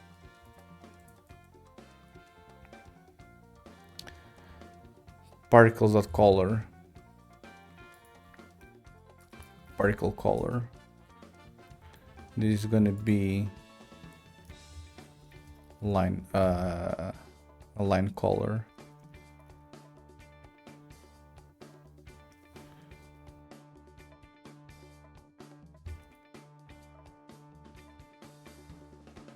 Or arrow color. I don't know, bro.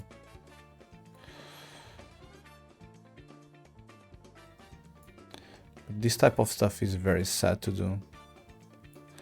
I really cannot comprehend how people think this is like proper game development.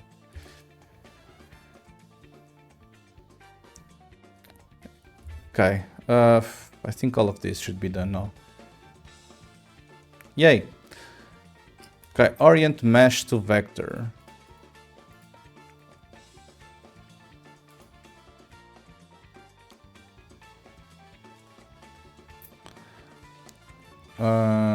Orientation vector, particles velocity.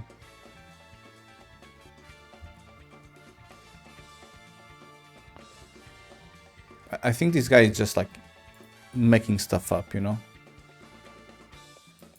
Orient mesh to vector, but obviously I have a facing direction and the hub direction.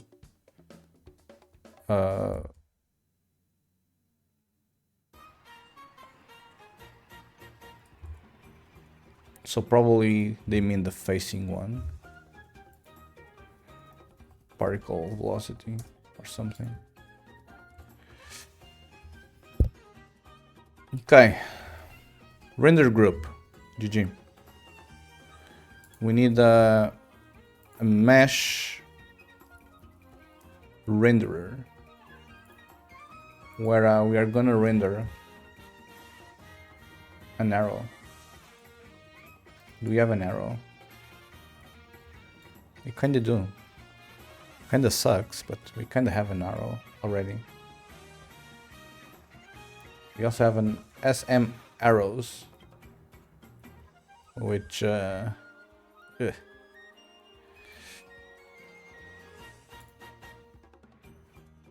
do we have anything that might resemble an arrow here? It doesn't need to be like anything perfect, but just something that kind of feels like a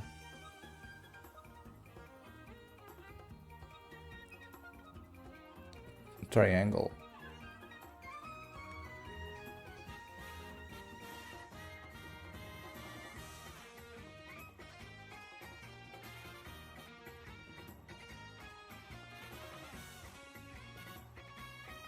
Because I also think that this needs to point up, if I remember correctly.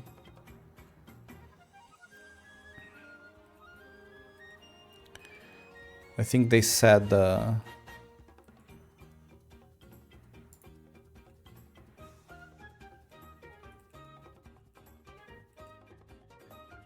where is that?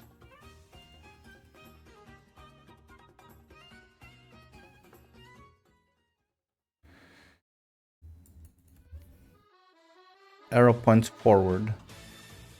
Okay. I mean, I'll just use the regular SM arrow.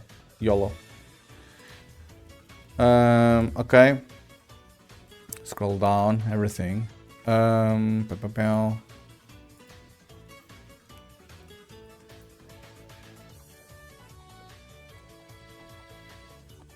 Mesh renderer. Arrow. Facing mode. Velocity. What?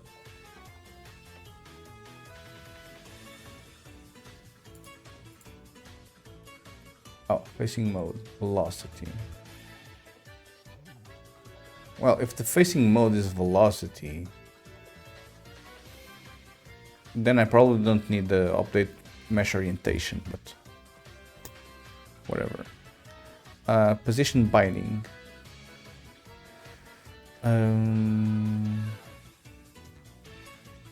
Meshes binding. None.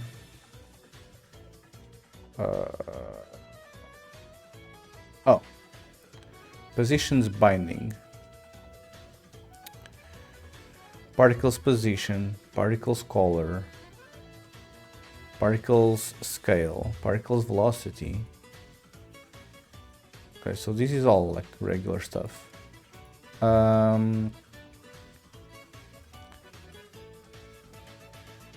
Sort mode, view depth, cast shadows,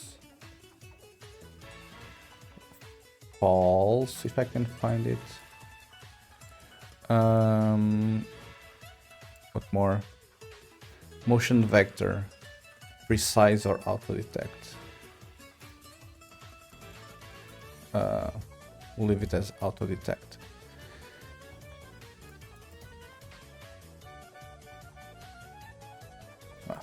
They are seeing to use facing mode default instead, bro. Okay. Compilation failed. Okay, because now it's probably complaining that I need to like map stuff.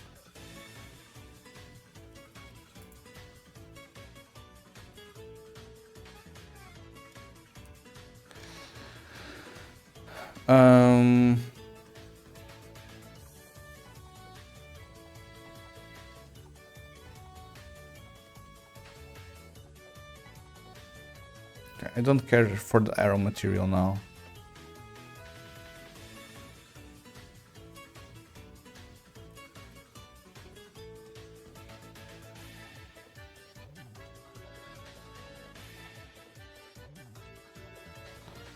Blueprint values to set. When you create, update the line. I set this. Okay, but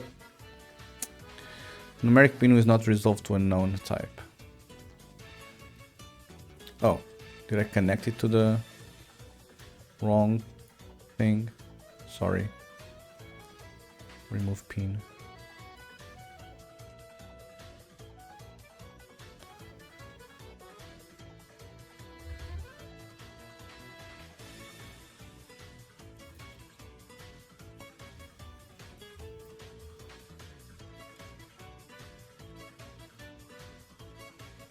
Niagara numeric. Numeric pins must be connected or must be converted. Well, can't you do that conversion yourself, bro?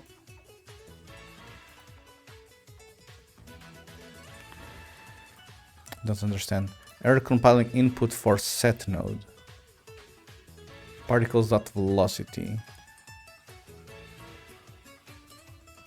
Arrows, particle spawn script interpolated.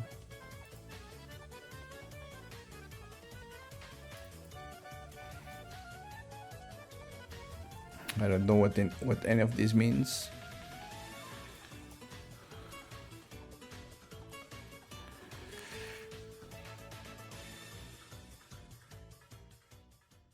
Okay, on spawn script, a numeric pin was not resolved to a known type. Numeric pins must be connected or must be converted to an explicit type. Okay, so it's complaining about this arrow speed, which is a float.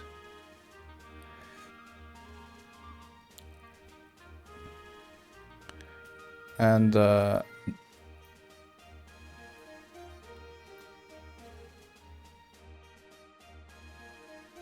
you can't multiply one times the other. Okay, so maybe I need to do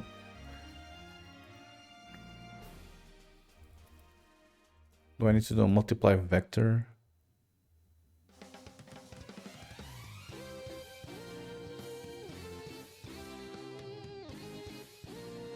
I mean, I really thought it would let me multiply that. If not, I can maybe do this instead. No.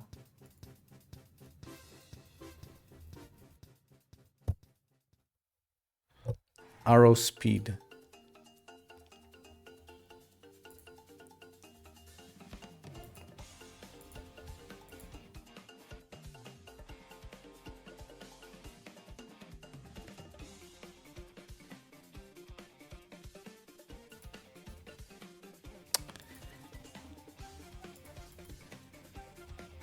Yeah, bro, I don't know what the fuck is happening. Now it worked. Like I clicked stuff and now it worked.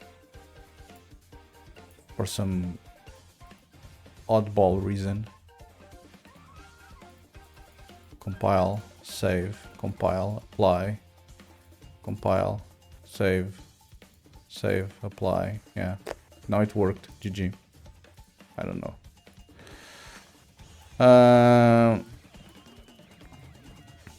Okay, so we have the beam here. And I thought I would be seeing like the arrows moving, you know?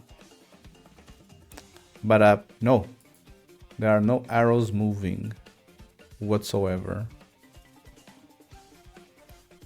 Well, there's still something that is clearly missing, which is on these inputs here for the Scratch module.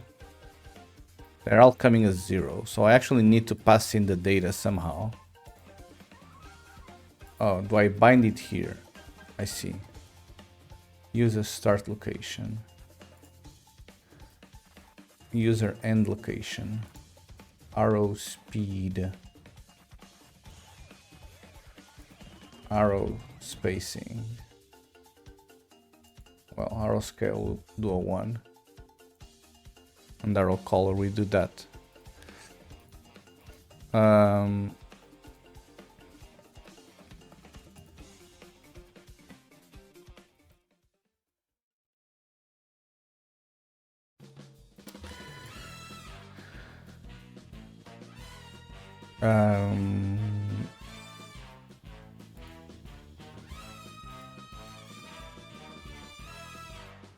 Oh, I saw the arrow going.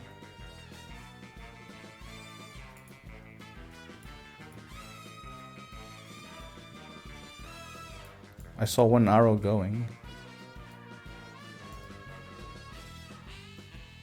Kinda looks like shit, but I saw it.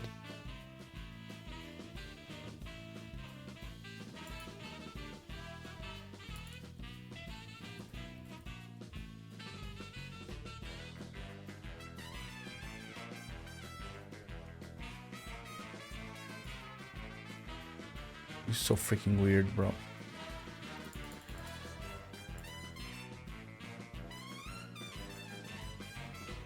Okay, bro. Can we chill? Okay, can we make this arrow like smaller? Like a 10 by 10. Pyong.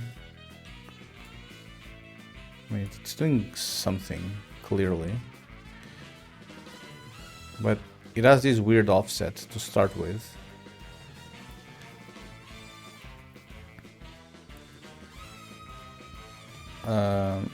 It has this weird offset. I can probably make the speed like way slower as well. Okay, so this is kind of doing something. Oh, it feels like it's the spacing that is weird as well. 100.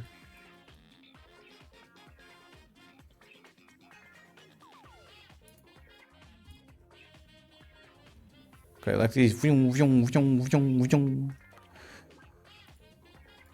Okay, so something is happening.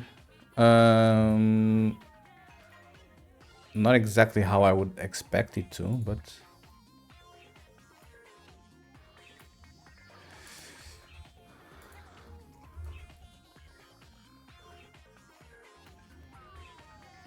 okay, so at least now they render.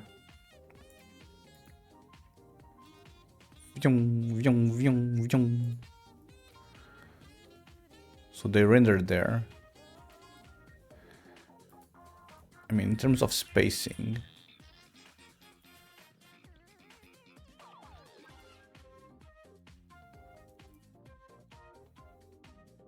Oh.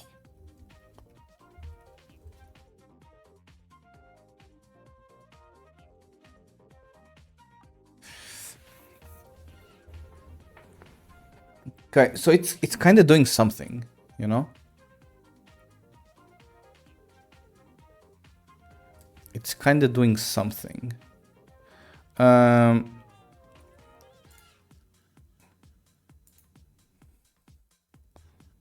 Loop playback range. Okay, bro. Well, I actually want your range to be 0. You know, so this is going to be your this.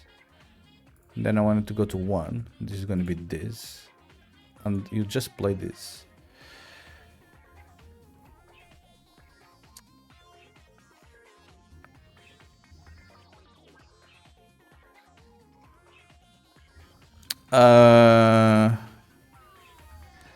I mean,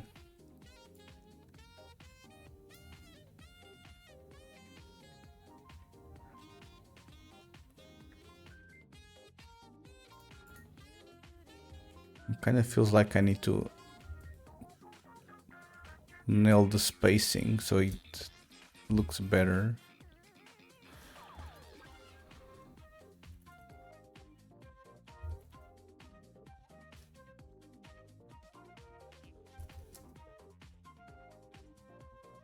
Hello, American. Good morning.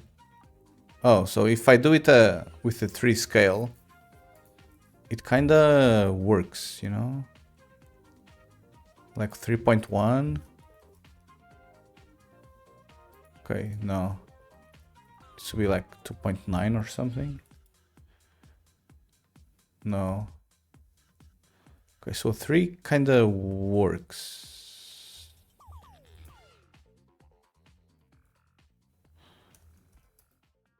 Okay, hold on.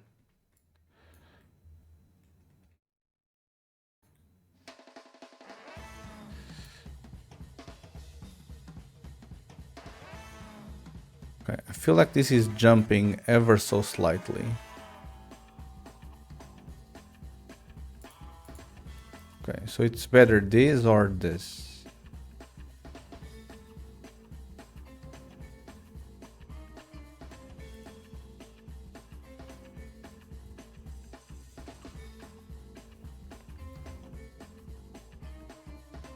This is like some weird offsets going. No, this feels worse.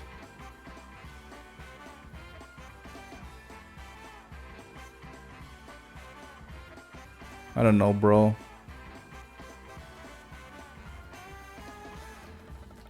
This kind of feels weird.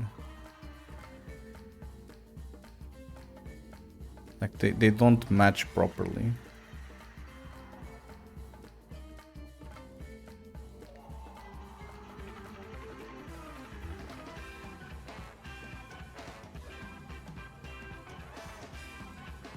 Okay, so 2 is terrible.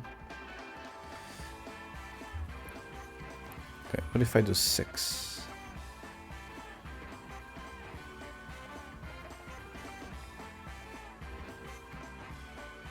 I mean, when I did 3, it kind of looks okay, but when I do 6, it looks like crap.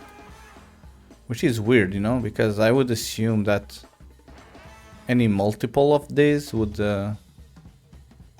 look proper.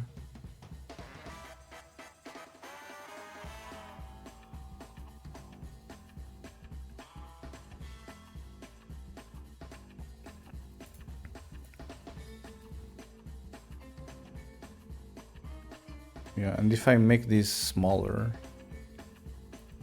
they just appear weirder.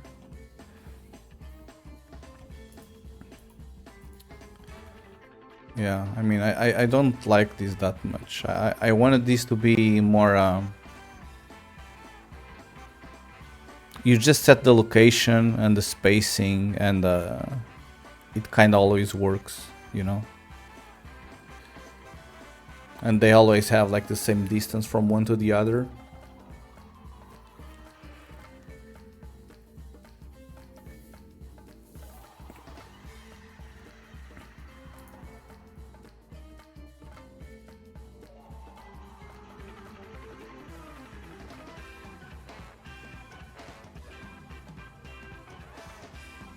So it's like fairly finicky. It's fairly finicky, and besides being fairly finicky,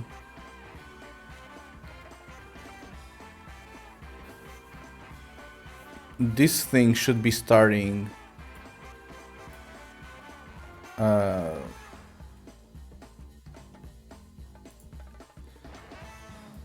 this thing should be starting... I mean, it can start with an arrow there, but when I loop all of this, it should actually already have one entering. For some reason, it doesn't do it.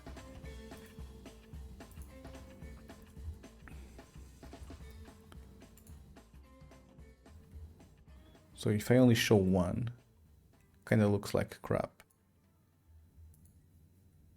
If I do 10, this is super finicky, because the more I add, the less thing they do here.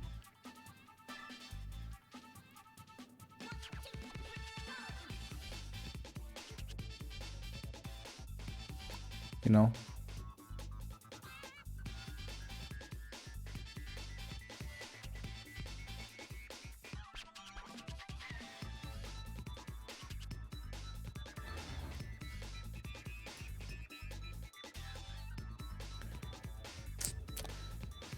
Very finicky, very finicky.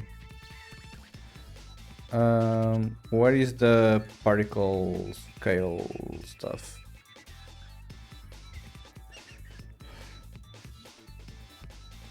I don't even know where that thing is. I can't find it anymore. Oh, it's here on arrow scale.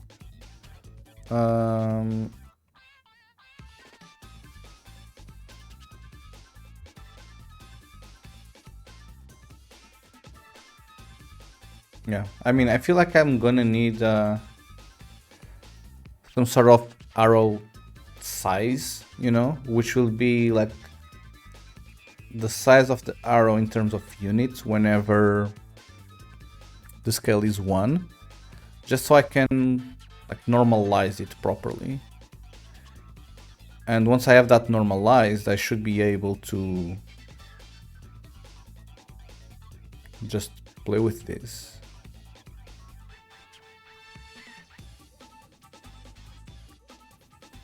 You know, I should have like a parameter here, which will be a narrow size. And then whenever I actually use like this mesh renderer scale or something, I first divide by that size so it gets normalized. And that's the math that I use everywhere.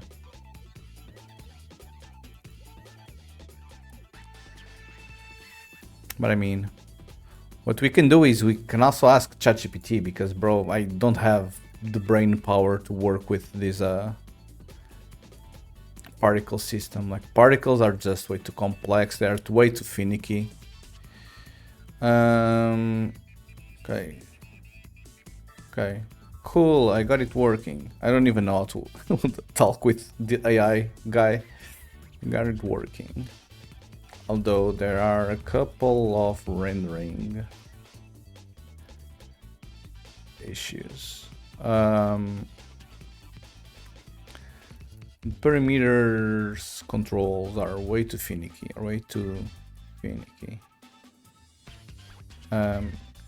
changing the spacing.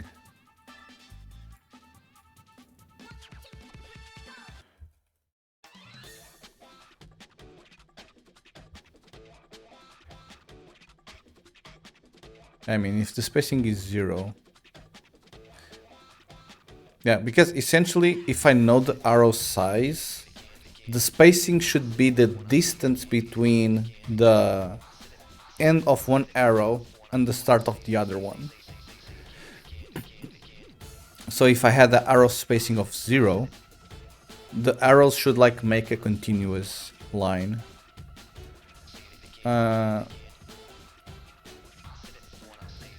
Arrow spacing should be the distance between the end of one arrow and the start of the next one. A value of 0 should display all arrows as a continuous line.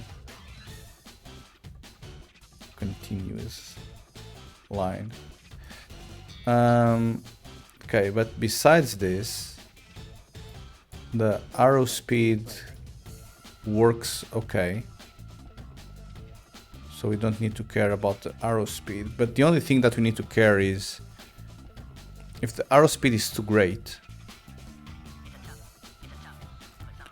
you know, we should be adding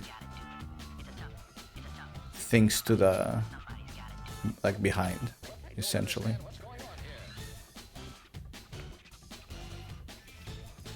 Because I mean, if the arrow speed is too great, like, we are never rendering anything. I don't think it's gonna be like very large of a value. No, it's gonna probably be like 0.5 at most, but it needs to have more arrows in between. Increasing the arrow speed also makes so that no arrows. Hello, good morning, Minister of Defense. Today we are working on Unreal Engine. So it's not Godot anymore. Today is Unreal Engine, and I'm trying to build no pinball today. Yeah, no pinball today. This is a paid gig, so I need to do this. This helps paying the bills. But yeah, I'm trying to build the like the arrow effect from StarCraft, you know, like this arrow thing. This one here. I mean, it's barely visible, but you know what I mean, like this neat arrow effect. I'm trying to build this in Unreal Engine so we can have it.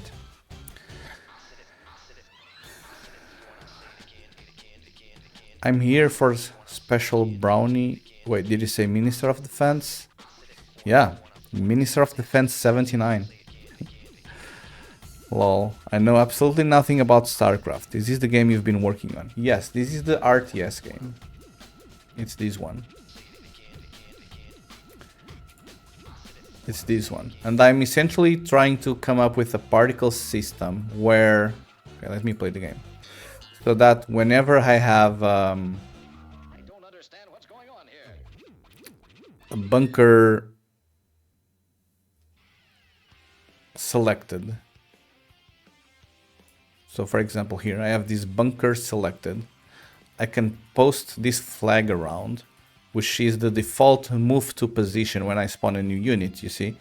But whenever I have the bunker selected, imagine that my flag is kinda a little bit off screen, like this, you know, so the flag is here. If I'm focused on this, I cannot see where the flag is going, so I want to render like a scrolling line, like a scrolling arrows to it, so that even if I'm here, I can see where that thing is in the world.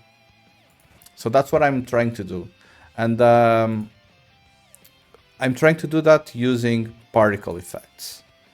So yeah, I already have the line between the start and the end position. I kind of have some arrows scrolling, although these are way too fast. But you can see like these are arrows and they are scrolling in like a specific direction. You know, so I'm trying to now fix the logic where they kind of loop around and always appear at the start or something. Nothing. I'm not looking for any type of special brownies. Bro, that's a weird ass message. But welcome to the stream. Welcome to the stream. Yeah, so this is what I'm trying to fix now, essentially. So we already have some cool progress in here, you see. But yeah, we need to improve on this a little bit better, I would say.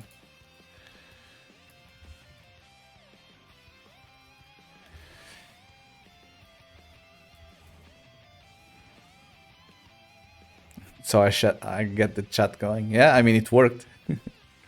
How are you doing? Yeah, my name is Dudezord. I do game dev projects here on Twitch. I have, I assume now, 4 projects on rotation. I have this Unreal Engine game that I'm making with some friends, which is a real-time strategy game. I have one Unity game, which is a digital version of a board game that me and a friend created. So we have the physical board game and we are trying to make a digital version of it in Unity. Then I have the Game Boy emulator that I built myself in Rust to play Game Boy cartridges like these original ones. If you were born on the 90s, you'll surely know what these things are. And Monday, I started on a new pinball prototype project, which I'm building it as a long form content for the stream. But essentially, I will try to actually make a game out of it and like sell it on Steam and stuff. But it's still a prototype, so it doesn't do much yet. And yeah, essentially every day I pick one of those projects, I work on them. And today I'm working on the Unreal Engine one because, yeah, I need to, essentially. And I'm working on this particle effect stuff right now. So yeah, if you have any questions about any of the 4 projects, let me know.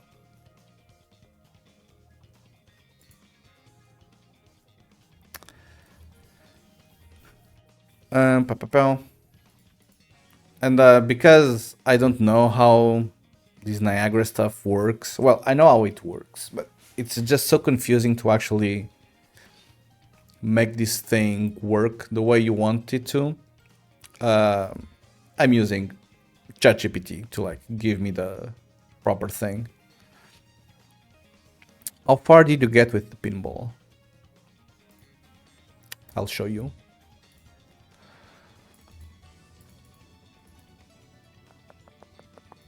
Go. I mean, we have a bunch of stuff already.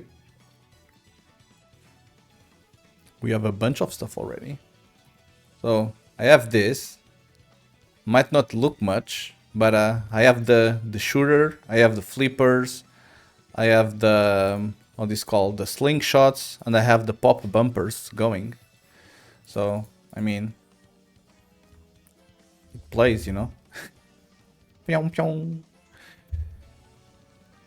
it actually works. Obviously, like the game design is not ideal because the ball shouldn't be able to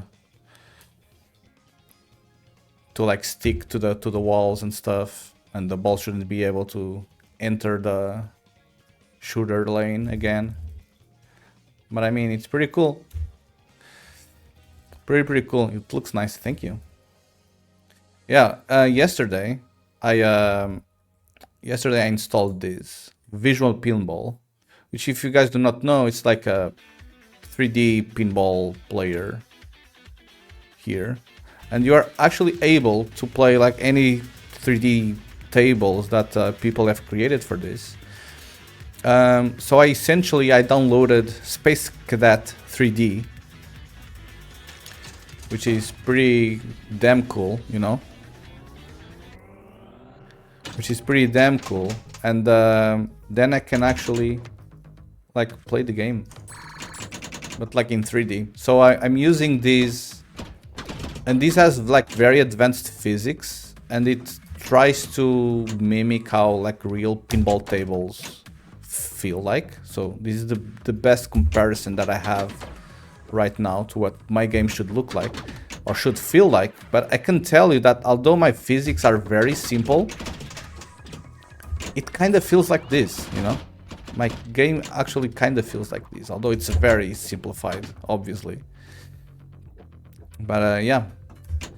Oh. So yeah. That's how it's going.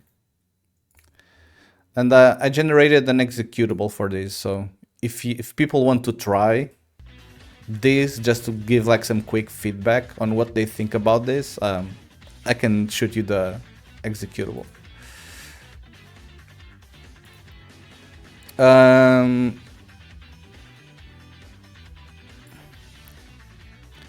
Yeah, you need verticality. That way the ball doesn't go back into the shooting lane. Yeah, there are a bunch of tricks to make sure like the ball doesn't fall there, you know. There's the, I don't know what it's called, but it's some sort of like a gate that only opens one way. The idea now is I'm not trying to make a good table, okay? I'm just trying to build like the individual elements, and then I can place the elements however I want. So currently I have, I guess, lanes, the shooter, the flippers, the slingshot, the pop bumpers. I'll probably want to build some sort of gravity well as well. I'll probably want to have like some buttons or something at each side where when you hit them they like collapse, you know. So I'll want to do all of that stuff first, just so I have like elements to play with, and then I'll start creating the game itself. The objective for the game is not to be like a regular pinball table. I'm going for a mix of an incremental pinball game or a roguelite pinball game even. Things that trigger lights and dopamine, yeah, and particle effects and all of that. That's the plan. But yeah, I'm going with a roguelite / incremental type of game, where essentially you start with a very simple table, like a very simple non-working table, okay? And you play that table and you start earning points, and with those points you can fix the table and unlock stuff on the table that wasn't working before, that will allow you to score points quicker, which will allow you to unlock things a little bit quicker. And you do this like for a while, and once all that, the first table like is entirely unlocked, like some sort of portal or something will appear, and whenever you shoot the ball through the portal, you will be moved into the second table. And the second table will have different stuff that I don't know how different it's going to be, but the idea is that each table will be different. Each table will have like its own quirks. Like you need to figure out, maybe the gravity will be different, or maybe the controls will be reversed, or something weird with each table will happen. But the idea is the same. You move to the second table, you need to score points in order to unlock stuff. And if you lose, you start again from the first table. But because most of the things are already unlocked on the first table, you will be able to score points way faster in order to progress to the second table quicker, you know. So you move to the second table quicker, and now you try to score more points on the second table to unlock it. So yeah, this will essentially be the loop. It's like a roguelite in the sense that when you die, you start from scratch, but it's an incremental in the sense that when you lose, you actually keep some of the stuff that you had before you lost, you know? Some of the upgrades or some of the unlocks. So that's the plan. That's the plan.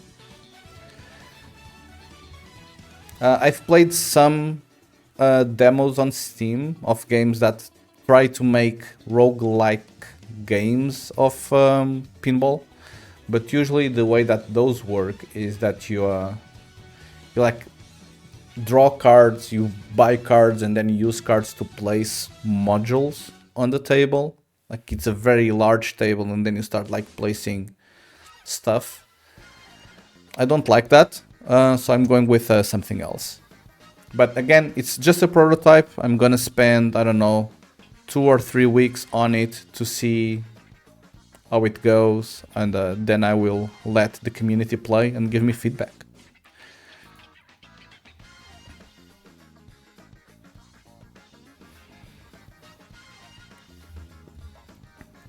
Okay, so back to the particle effect.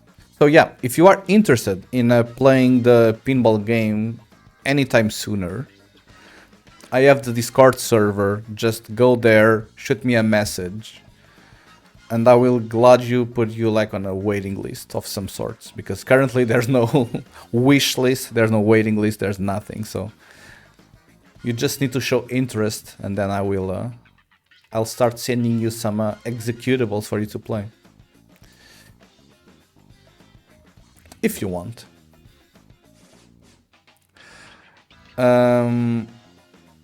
Okay. So we need to fix this now. Okay, increasing the arrow speed also makes so that no arrow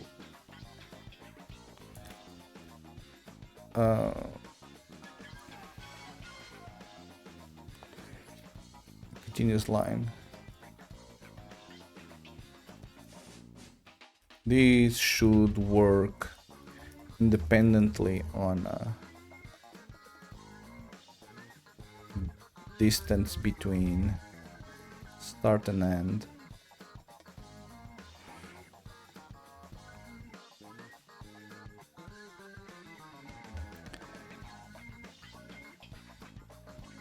Okay, so maybe let's fix this first. So currently we have like tons of issues with this. Okay, we have tons of issues. So if the end location is like very large, like the arrow spacing is like weird, you know, I kind of want this arrow spacing to be to work independently on how long this line here is, you know. So if I do like 2000, now the arrow spacing is the double, so I should make like 1.5 here. I don't want any of that. I want this to be deterministic, you know. People setting the code or setting the values here, they need to know for sure how this is going to behave, and they shouldn't be like guessing numbers. So I just asked Mr. GPT, because he was the one that created all of this nonsense. So yeah, we need to know the arrow length, which is what I was trying to also have.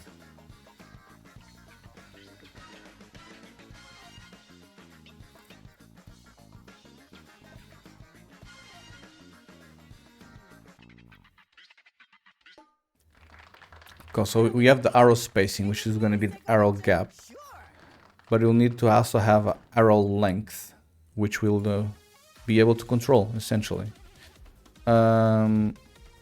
So arrow length, and I don't exactly know which size this is, but what controls do you want the user to have? Well, not the user, but the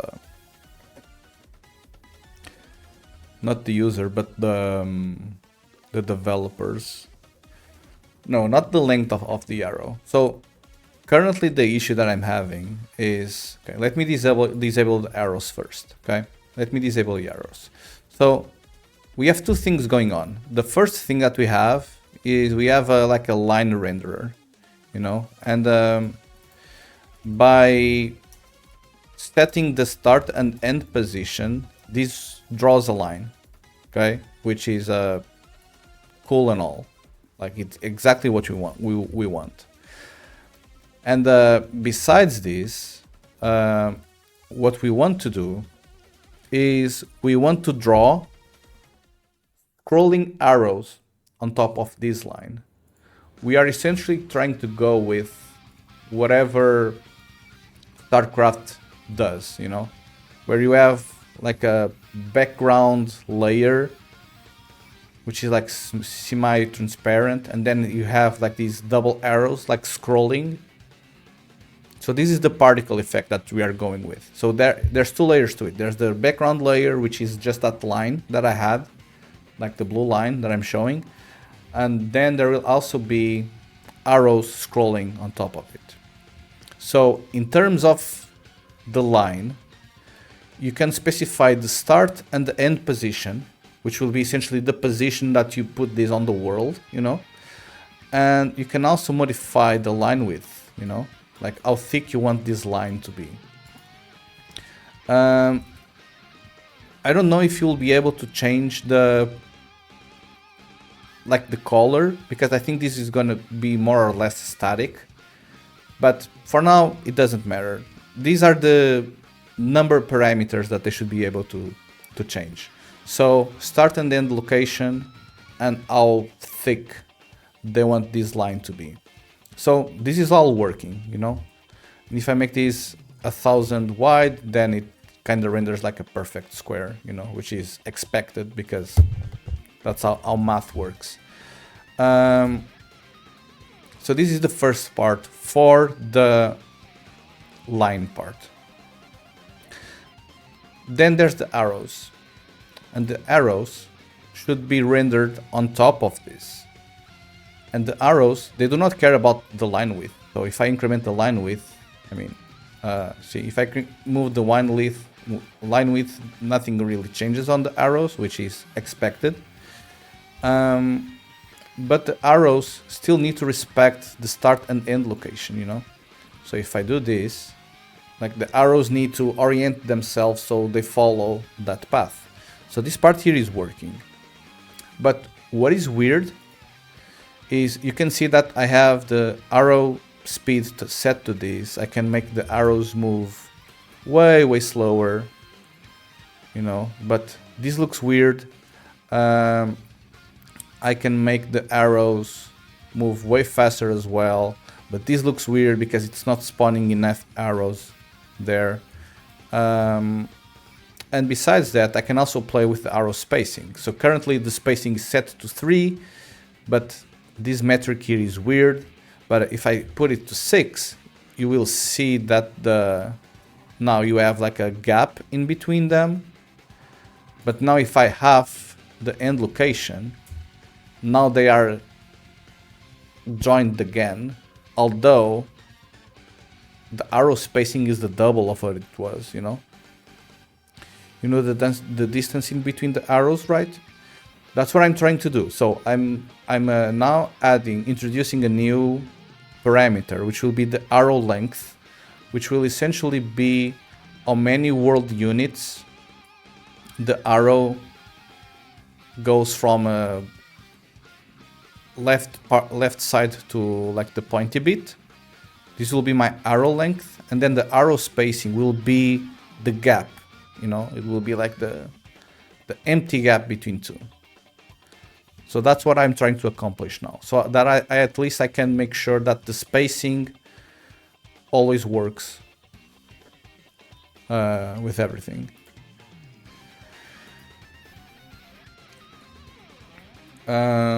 So how do we do this? So yeah, I have this arrow length here. I'll probably need to go here on the Scratch module. By the way, I didn't know that you could write blueprint code on a particle emitter stuff, but bro, this thing freaking sucks. So yeah, we have the arrow spacing. We also need the arrow length. Float. Arrow length. Can I? No.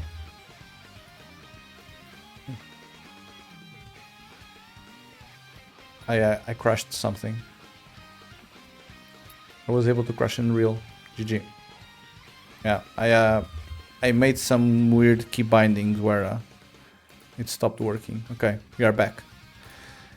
Can I move up? Yes. I want to move it near... No, okay, let's leave it there. My thinking is that the loop duration should be at any given speed. Hold on. My thinking is that the loop duration should be at any given speed. How long does it take for this arrow length plus gap to pass a given point? That should generate a perfect loop, right? Yes. That's the second thing that I'm going with. So right now I just want to fix the gap thing, and then I'm gonna fix the looping thing, because even right now, if I play this, you will see that it's not, whenever it restarts,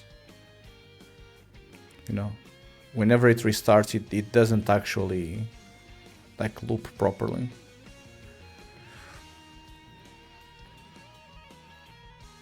So in reality, what I'll probably need to do is I will need to somehow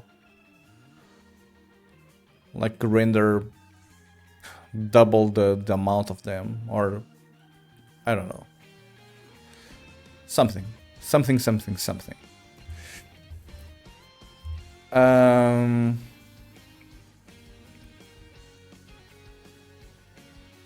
Okay. So let's see what this guy says. So I have the step distance, which is the arrow length plus arrow spacing. And that is what I'm gonna multiply with the index to get that. Okay. So first things first. I'm gonna move this here. Bro, I hate this so much, by the way. But I'm gonna add the arrow length to the arrow spacing, and I'm gonna use this as the actual thing there. Okay. And now I need to come here on the Scratch module, apply, compile, save. Okay, why is this not updating? Arrow length, and I need to map it to arrow length of the user. Okay, so if my spacing is 0, I need to figure out what is like the length I need to add just so the arrows like barely touch, you know? That's like the plan. Okay, maybe it's 5.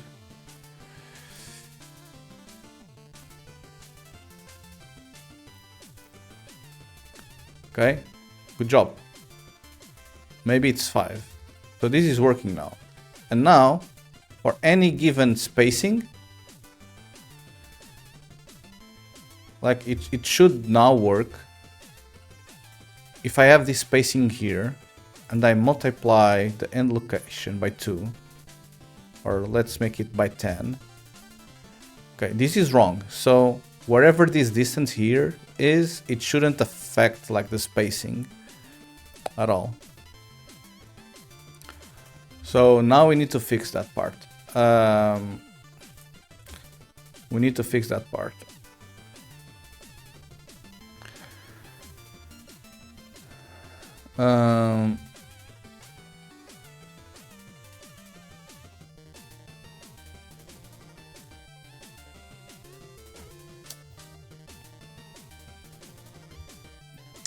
So let me see. So we have the arrow speed times this times the offset along the line.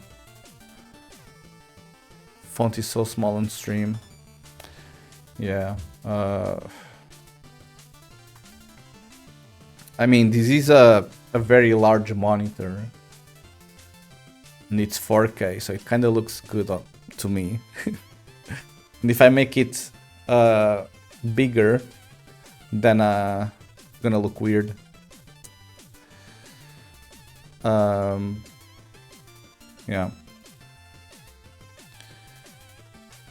But yeah, like if I have the arrow length to that and the arrow spacing to this, like they should be glued to one another. But now they aren't, which is hella weird.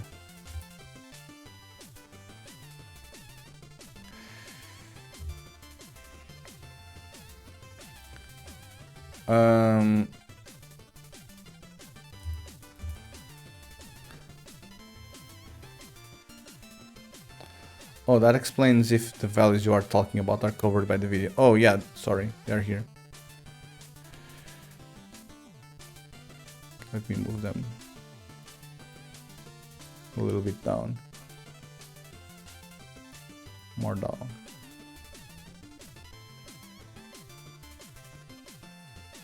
Yeah.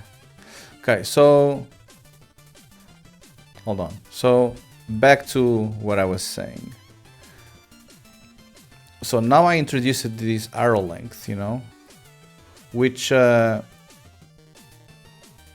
I put 500 here and 5 arrow length, you can see that now with a spacing of 0, they kind of match, you know.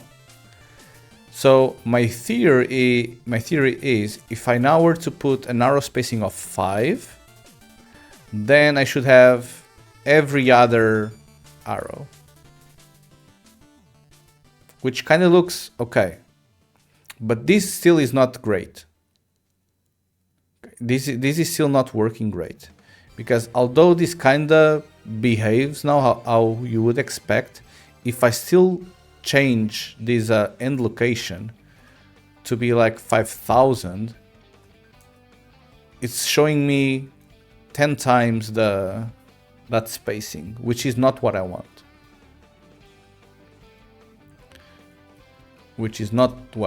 They should still show us as this. What is the total length?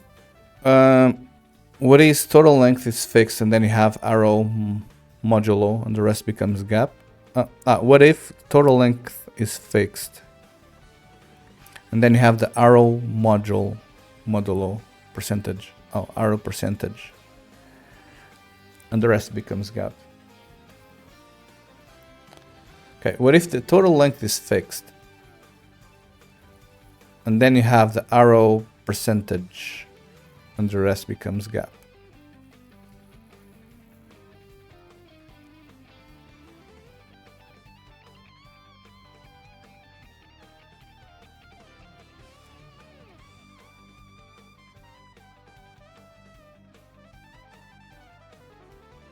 Like we have an 1 meter animation that loops, and then we can tell 20 centimeters is an arrow, 80 is gap.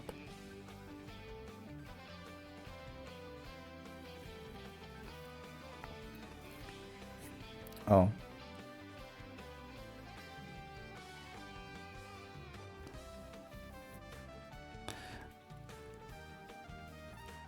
I mean, I don't think that would fix the issue. The issue is now just plugging like the proper math. Thing is, I asked Mr. GPT to tell me how to come up with this, with this nonsense, because I've never played with this. But he didn't know what I meant by making a scrolling arrow, so now I just need to go over this math and fix it.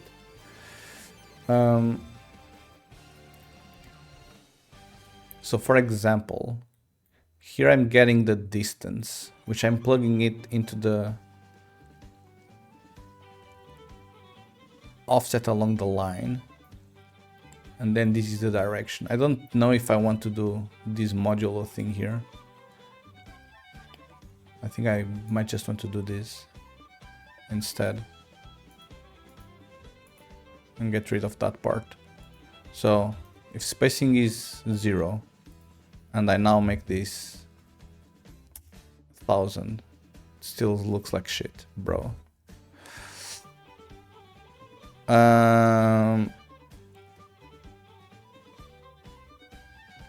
Then the only thing you need to calculate is that if the user wants 50 meters of arrows, you repeat 50 of them. Yes, there are many ways probably to get there, and depending on how much flexibility you want. Through code, the only thing I want people to change is the start and the end location. Through code, at least for now. But depending on the start of the end location, these should behave the same. So at this setup, they look like this. If I put a 5000 here, it needs to look the same. So that's what I'm trying to do.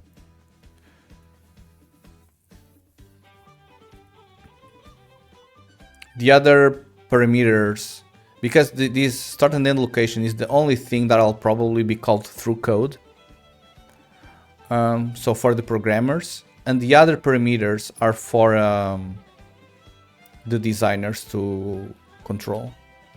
So then they decide on which colors they want and whatnot. But the programmers just want the start location and the end location.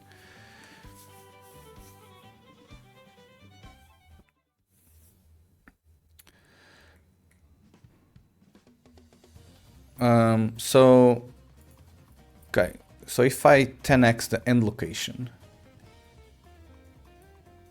why am I multiplying this by the... Oh, hold on. I see my issue.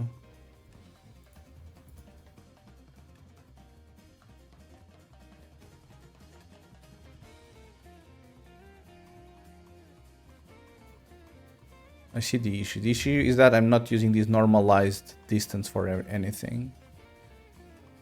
And I should probably use it. You know, like normalized distance and stuff. Imagine, just imagine if it would work. Okay, what happened?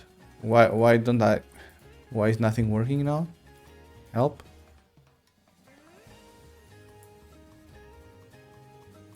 Bro, you should at the very least be rendering. I hate Unreal so much. Okay, good job. Okay, scratch pad. Yeah.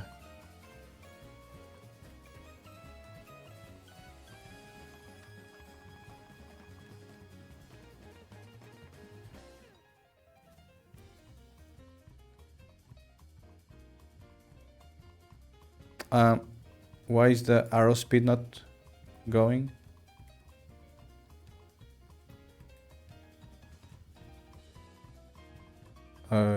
Help.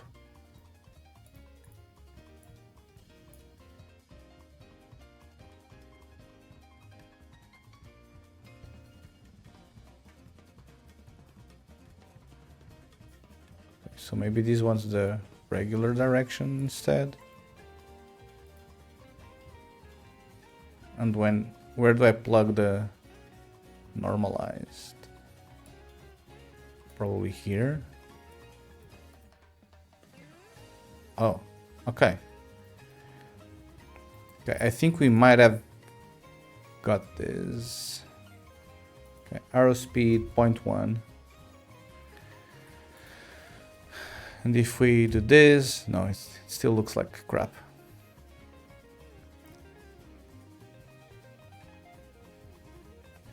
Okay, maybe I need to plug in the normalized one there as well. No, this is not working. Bro.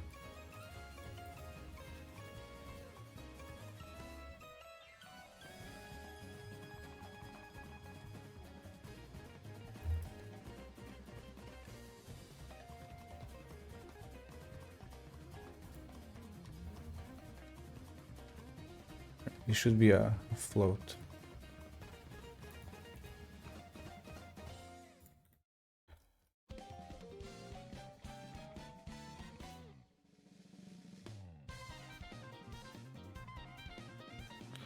Not that it matters, but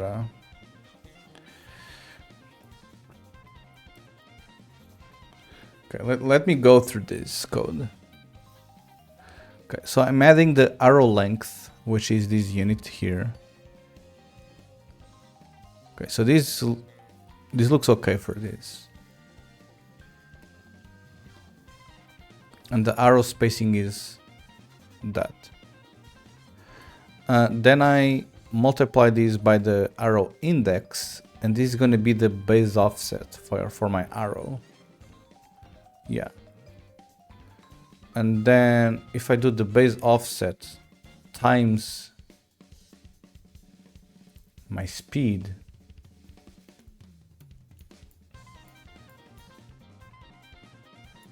they just move faster, but the offset is proper. Okay. So this part is still working here. And then I add this base offset and the travel. Okay. The weird part to me is that I'm doing the modulo.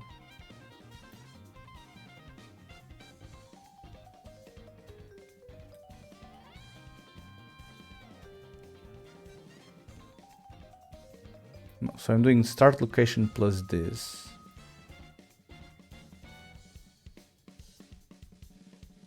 Start location plus this.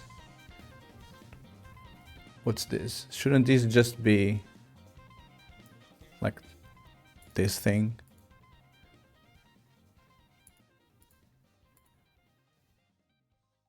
No. Why?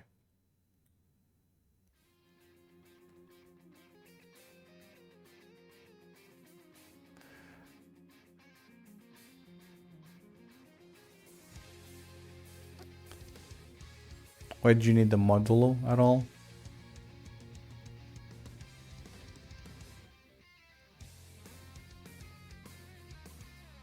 I would say that assumingly to make them like loop around. Like when they exit this, they should like start rendering there.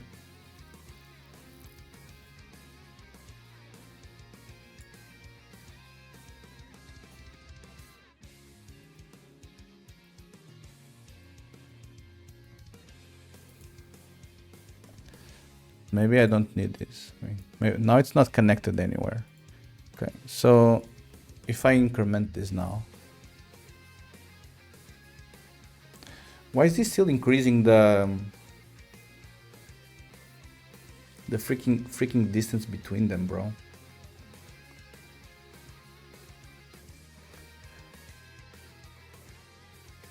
Arrow speed, age, base offset, arrow index, arrow spacing, base offset, arrow length.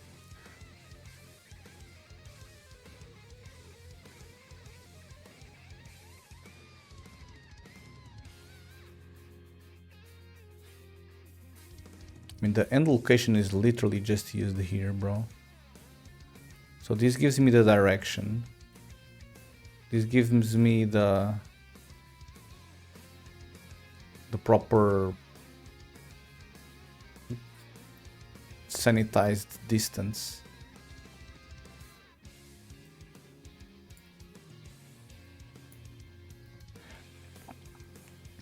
If anything, you want to mask the arrow outside the length, but not cut it all the way out.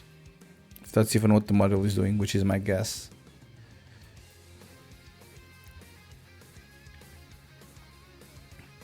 I mean, the modulo is just being used to modify the particle position. So I would say that whenever like the particle exits there, it should like start there. But this would only be like visible for very high velocities, but I don't know, it's not working. I don't know. I mean, if I could write this, maybe I can. Hold on. Can I Niagara Scratchpad C++?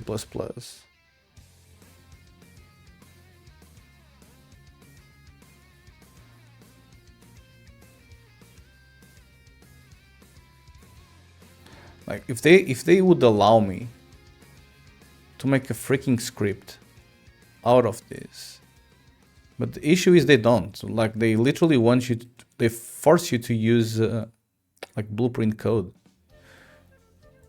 which I don't want, by the way.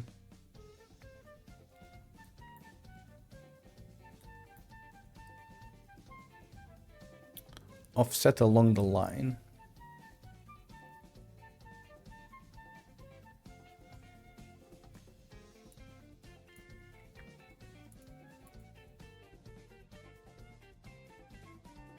Why doesn't this work, bro?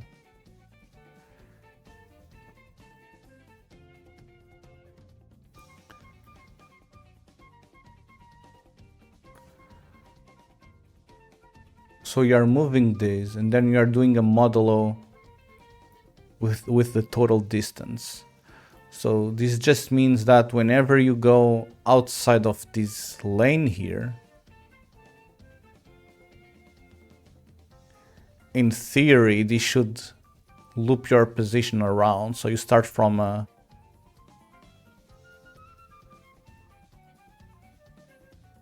the start or something.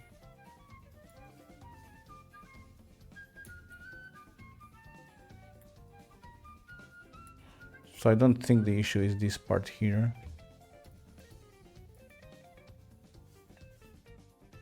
But this is hella weird.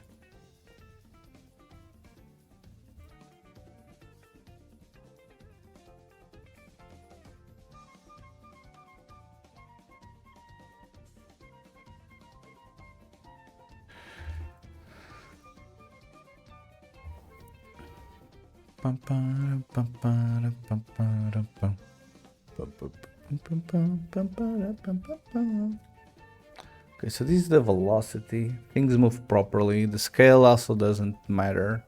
Yeah, just the position is wrong somehow. So the particle needs to be a start position plus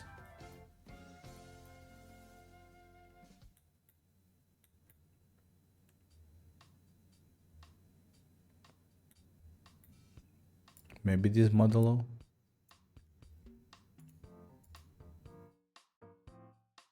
No, like this doesn't move, although it has like speed to it.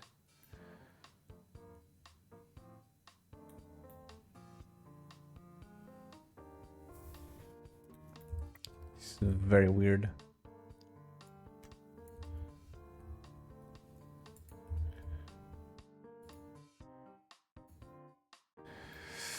This is hella weird, bro.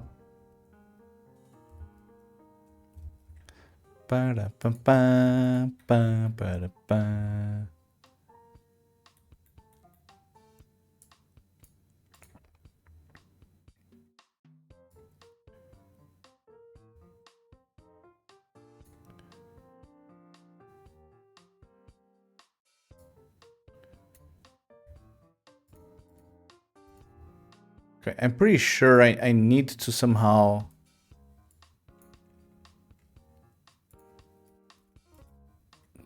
plug in the... I don't even know what. Can you create a new one side to side and add the components one by one? Did you already end? Can you create a new one side by side and add the components one by one? Or that I did already? No, I placed these manually. These were placed by me manually. You could pseudocode first and then do that with the system. Well, yeah. I mean, I do have the pseudocode here. So maybe this is what I need to do. I have the pseudocode here.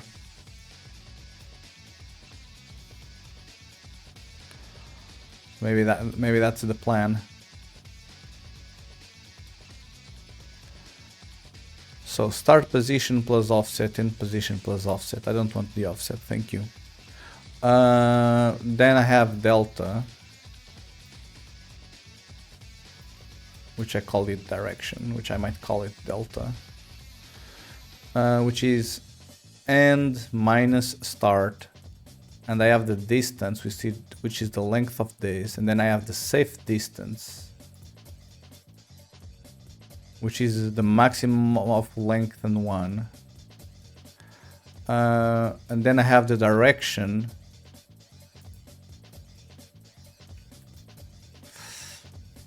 which, I mean, I could literally divide that, but whatever. So I can do this divided by the safe distance, and then this will be the direction. Okay, and then the arrow length is 1, arrow width is 1, gap is blah, doesn't matter. Then we have the step distance, which I guess is this one here that we added. Step distance is arrow length plus arrow gap, arrow length plus arrow spacing.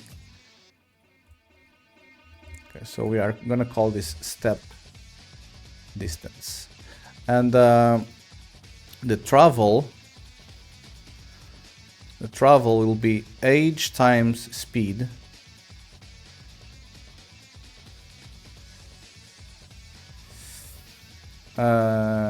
age times speed modulo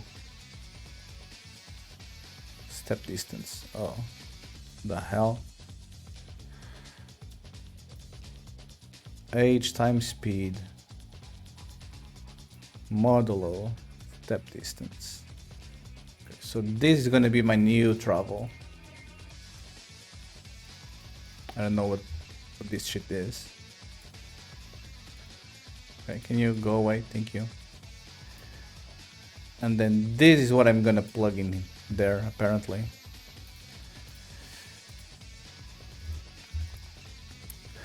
And then the first centered offset doesn't matter. Then the base offset,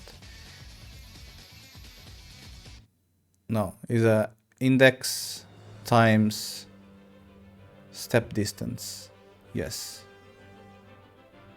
And then the offset along line is offset plus travel. Offset plus travel. So this is the offset along line.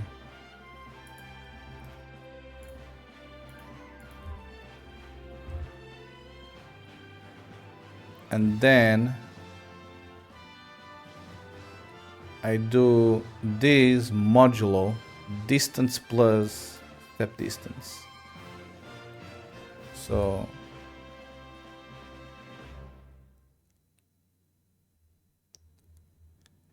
distance plus step distance. Bro, this is so fucking obnoxious, bro. I don't even know. So I have this. I have the step distance there. And these will be used to modulo with what? Offset along line. So it's the modulo of this with this instead. Okay. And then I decrement the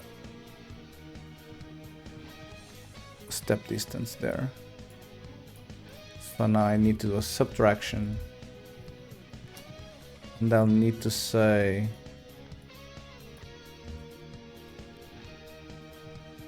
offset along line minus step distance. And this is what I probably connect there. And then I do required arrow count is distance divided, blah blah blah. Okay, hold on. Let's see what the fuck this works. Okay, I mean, now at least this is looping kinda properly. Um,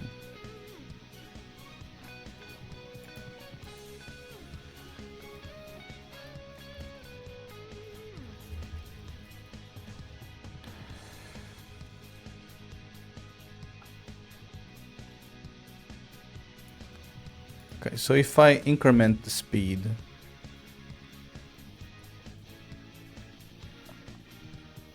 okay, if I add arrow spacing as 5, no, hold on, if I add arrow spacing of 0, if I increment the end location to ×3, it still has like this fucking weird gap, bro.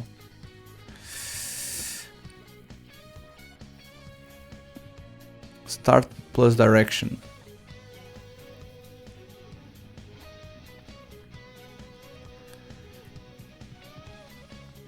Oh, I'm still not plugging this direction anywhere. Hold on.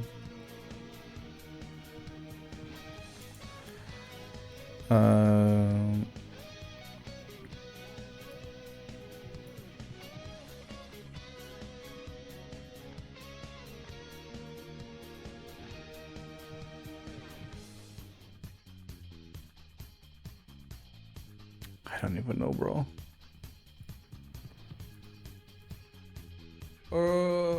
This does not work. Okay. Can I actually like paste this? If I paste it here, can this figure out what's my issue? Just imagine. Just imagine if this thing can solve them.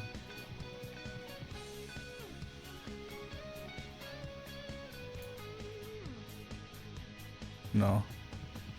Fuck.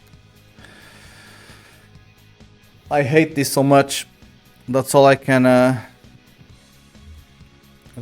tell you. I hate blueprint code.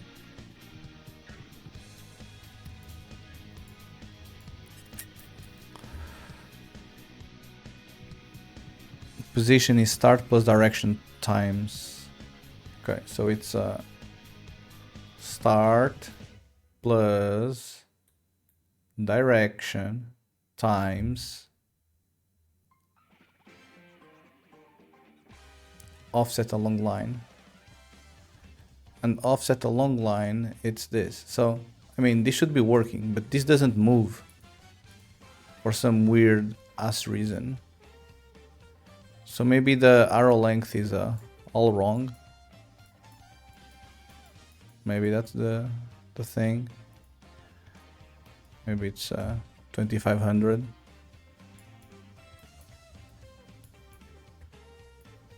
You know.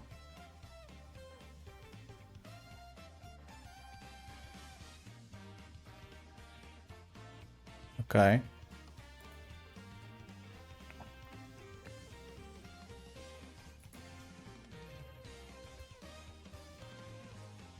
Okay, if the arrow length is 2500, now this should show 1 every 2. If I do 5000, it should show 1 every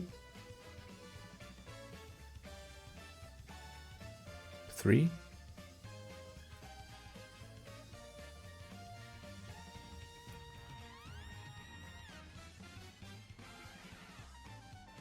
The hell? Okay. I don't know why this doesn't work when I do ×2, but whatever. Okay, so if I now increment this end location to 10 times this, it should have the same distance between them. Okay, good job. This worked. Same thing if I do this.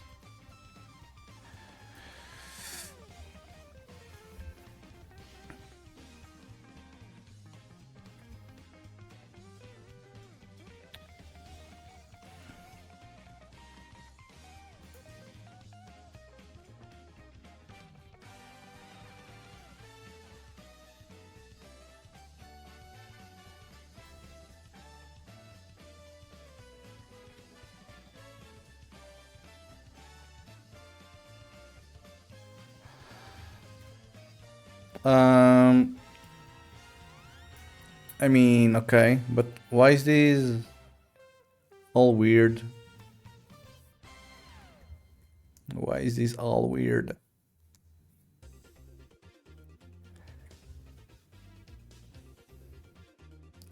Okay, I can probably now change the material for this thing and make it like a better looking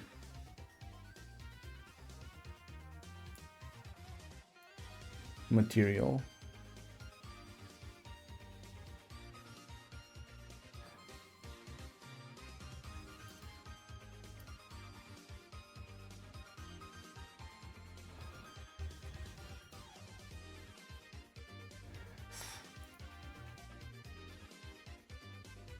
Oh, you can barely see this green there.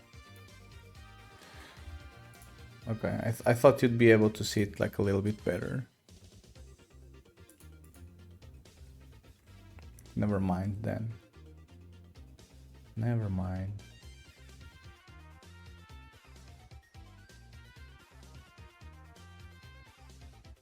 What is this? Oh. Looks so bad. Lamp. Damn. It's terrible. Okay, let's just... Oh, I like this one. Okay, what about the arrow? You know? Oh, 3D arrows. I mean, pretty cool. Yeah, I mean, now you can move any asset you want, which is pretty sweet, actually. You know?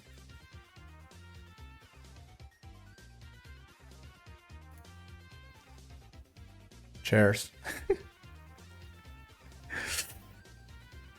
Yeah, that's the cool thing about Unreal's particle effects. You can actually use meshes as particles.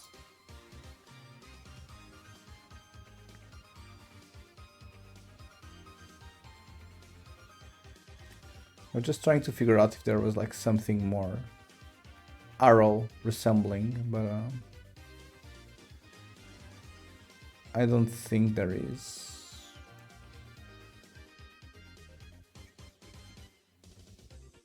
Estonia. Cursor mesh. What is this? Oh. Cylinder, cube, Crimea, cone. The hell? This is a weird ass cone.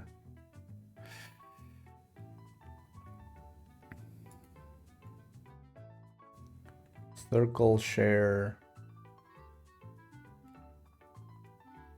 battleship.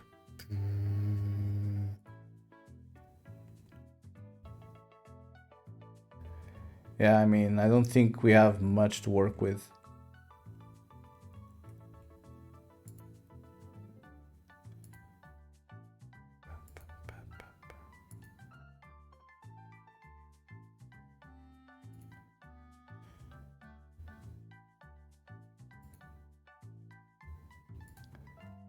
Even if these were a little bit 3D, I would be able to do this.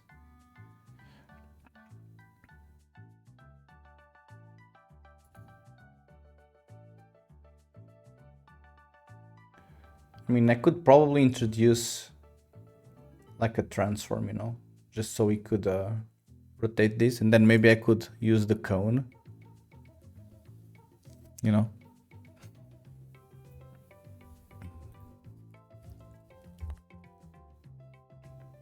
For example.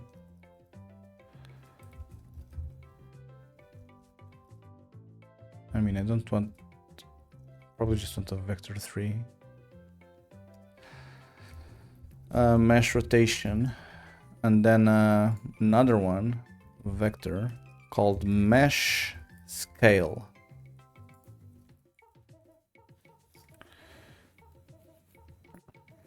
You know, And then maybe we can rotate this somehow.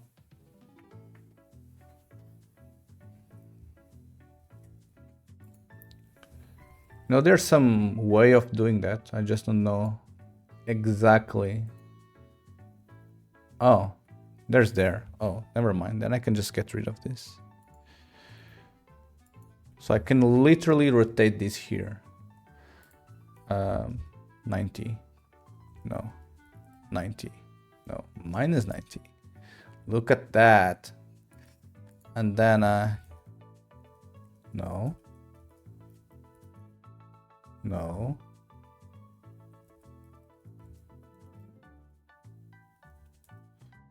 Oh. Beautiful pointy arrows. Which in reality are a 3D mesh, you know? I mean, pretty cool. Pretty cool.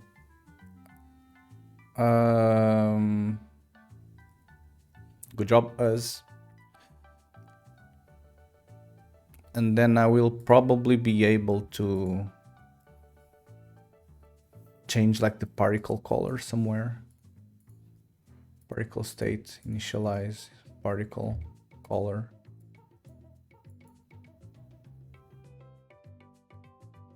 Direct set. No, this doesn't work.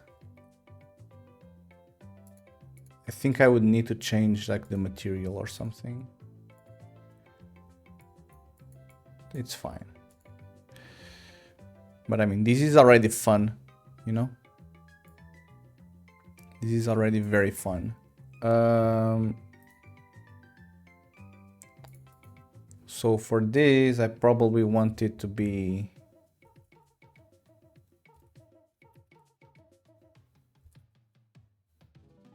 something like this, maybe.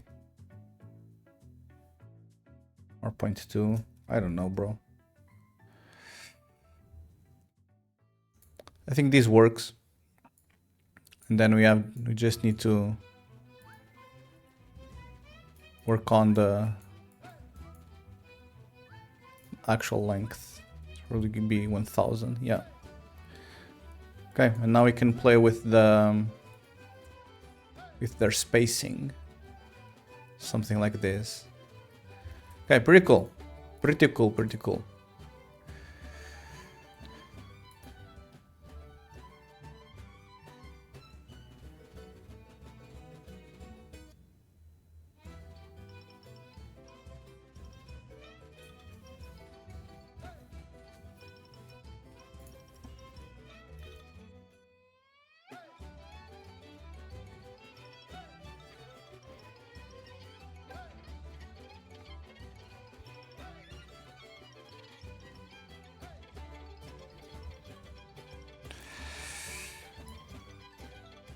Okay. I mean, it's almost there, you know? It's kind of almost there. For some reason, this still doesn't loop perfectly, which is odd.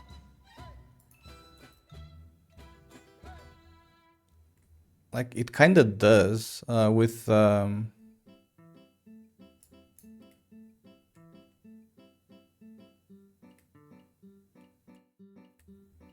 if I hide this, it kind of looks proper here, but for some reason, once I introduce some spacing,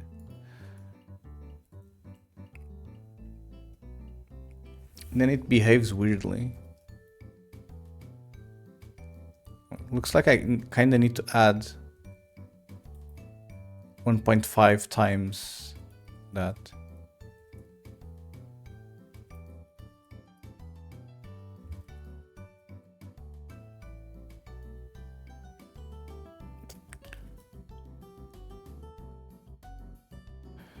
Yeah, I mean, it's weird. It's weird. Kind of feels like the spacing is 12:15, but in reality it isn't.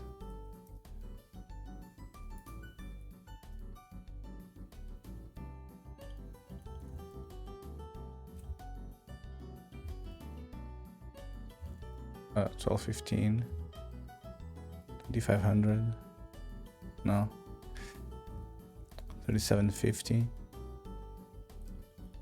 But why doesn't 2500 work? It's so weird. Even if I put 1000 here, it works. I don't understand this, bro.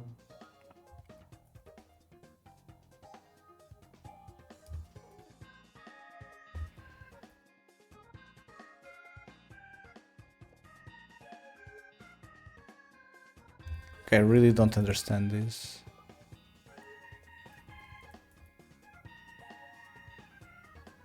So if I put 1000, it doesn't work properly. If I put this, it works properly. There's still something freaking weird with the numbers.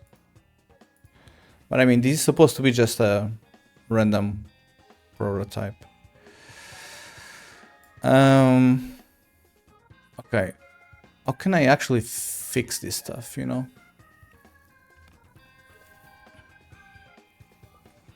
Because in reality,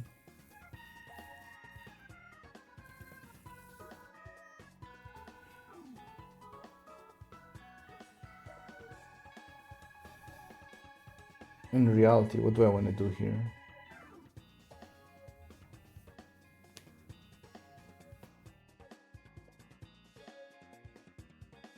Because this needs to be all dynamic, you know? So in reality, when I have this stuff right here, I probably don't need to have this many, you know, like instances of stuff.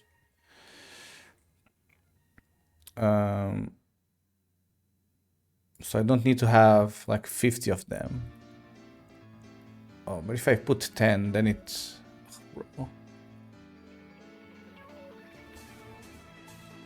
Now even the burst count, like the spawn count is like subdividing this stuff.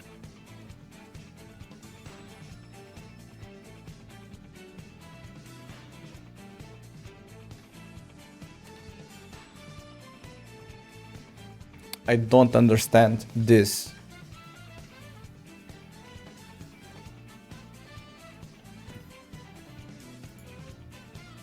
Okay, let's okay.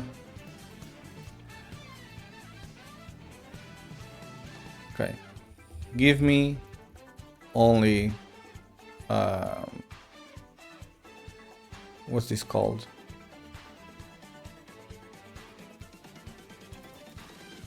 Give me only simple for me to implement on the Scratch module. The background line is drawn between start and end position. The arrows should loop around perfectly from the arrows should fill in the entire distance and loop around perfectly in a continuous animation. You need total length, the length paragraph. Bro, I cannot read code through chat. Total length divided by length of arrow plus gap plus 2 times the length of arrow plus gap. Maybe, bro. I'm maybe. But the thing is, I cannot read this stuff, you know? I cannot read this stuff. The background line is... Okay, let me move this to this side instead. The background line is drawn between starting and position. The arrows should fill in the entire distance and loop around perfectly in continuous animation. We need to calculate the proper amount of... What's it called? Spawn count. on burst animation. On burst instantaneous ourselves.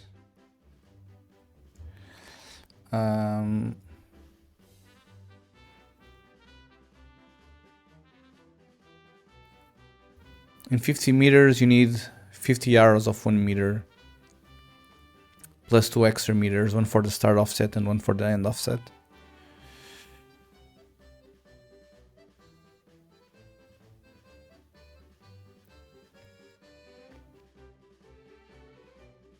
No, you only actually need 51 arrows. Yeah. But you only need 51 arrows.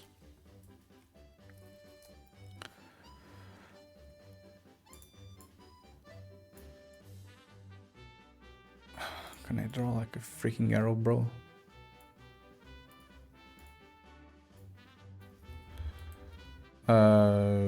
Select transparent selection.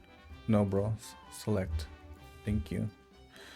So we need 1, 2.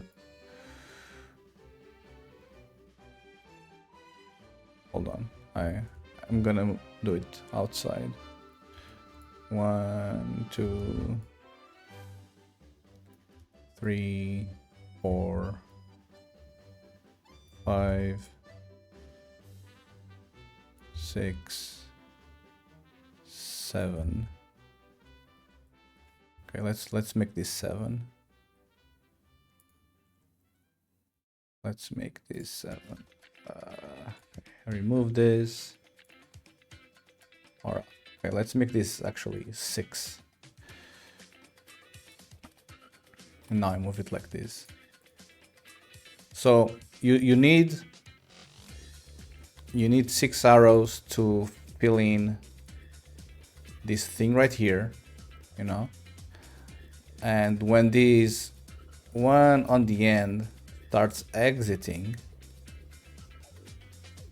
or when it exits like totally or something, you kind of need like to move it to the beginning, you know.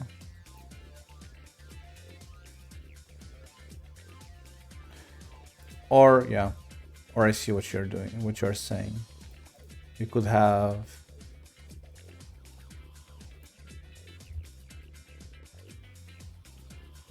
or we could have this.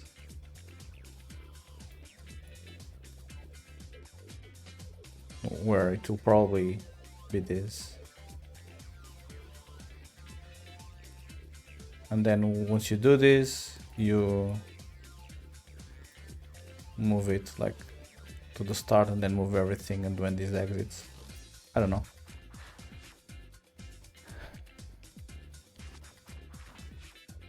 I don't know. Give me the blah blah blah. We need to calculate the proper amount of spawn count, spawn bursts ourselves.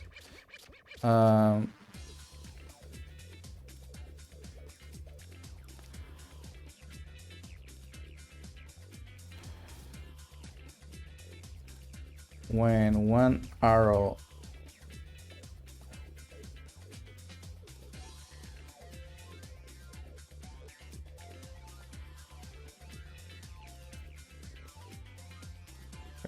let's see what this guy tells us to do.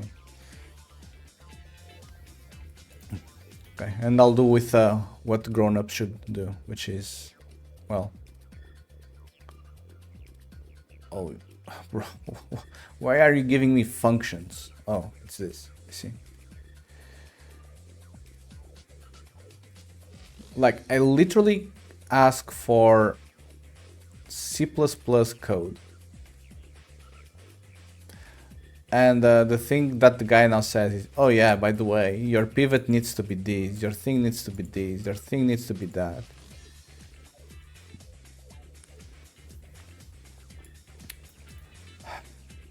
Okay, we can do this. Okay, we can do this. No cap for real. Okay. 20% remaining. Okay. So let's try to implement this quickly and then I'll go for lunch. Okay, so we have start position, which is start location plus offset.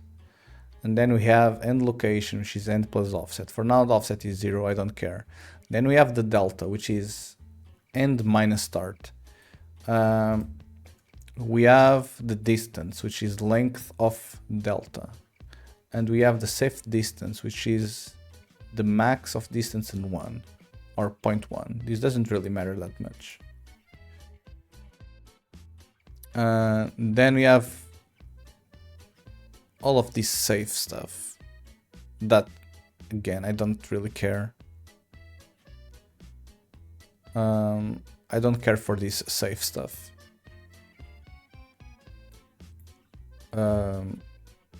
So then we have step. Step is arrow length plus arrow gap. Arrow length plus arrow gap. This is the step distance, which we now call step because coherency. Then we have scroll, which is emitter age times arrow speed times age, which we fmod with the step. Yes, which we fmod with the step. And instead of travel, and I'll call it scroll, because why not? Each arrow is placed one full step after the previous one. The 0.5 arrow length assumes the mesh pivot is centered.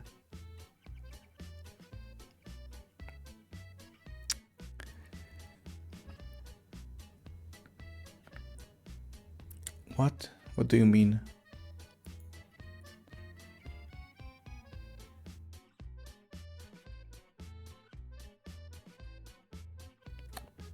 I don't know what they mean. Okay, but offset is this times the step. This is the base offset. And then we add the scroll.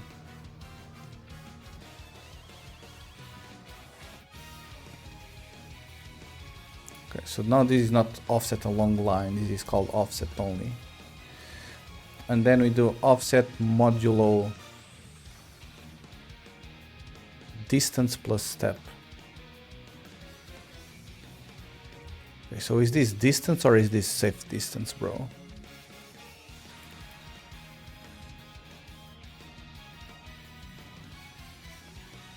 Distance.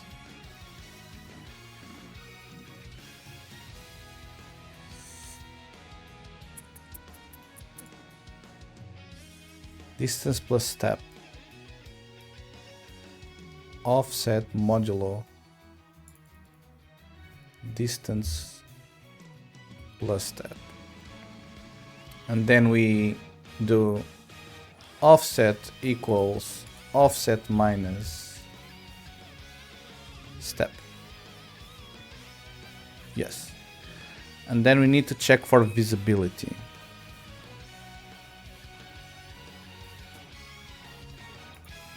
Okay, but in any case, now the particle position is start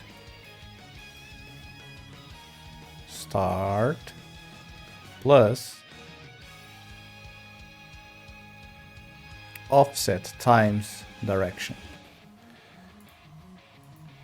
I mean, this is cool and all, but it doesn't freaking work, bro. Like, it doesn't freaking work. I don't know what to tell you. Is this because this length is like too large or something? Maybe I need to decrement this. No.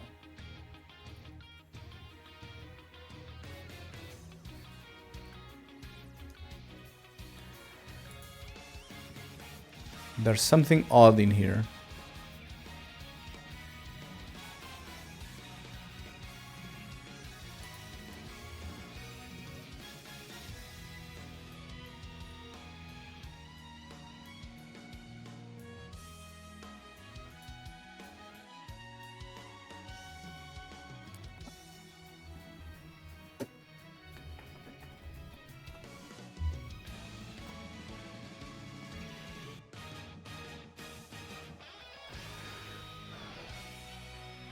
Also, now that I think of it, I kinda will need to change the boss. Hello, welcome to the stream. Tybo PM. How's it going? Yeah, I'm trying to work with like Niagara particle systems, and I'm having a little bit of an issue. Trying to figure out why this is not working as one would expect.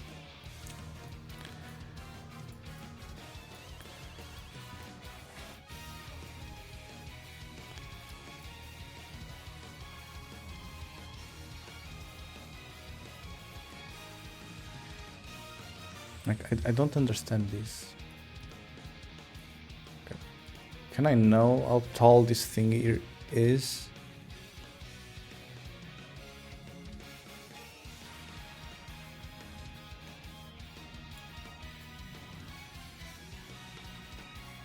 Approximate size, so it's 1 meter tall.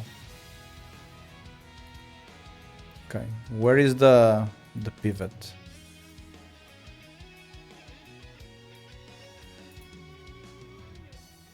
Versus pivot. So okay, so it's 1 meter tall and the pivot is on the bottom, which again works for me. So if this is 1 meter, isn't 1 meter 100 here? So why doesn't this work?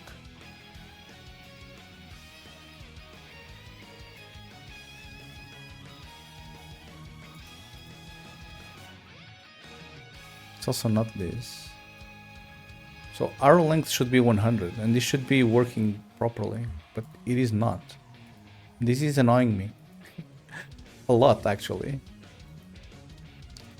This is annoying me, actually, a lot.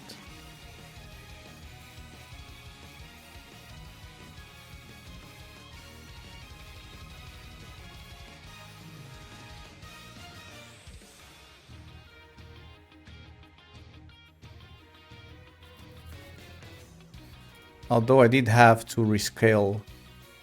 Oh, hold on. Right, so I did have to rescale this thing here. No, hold on. This thing here. So it's 0.2 here, which means that here needs to be times 5.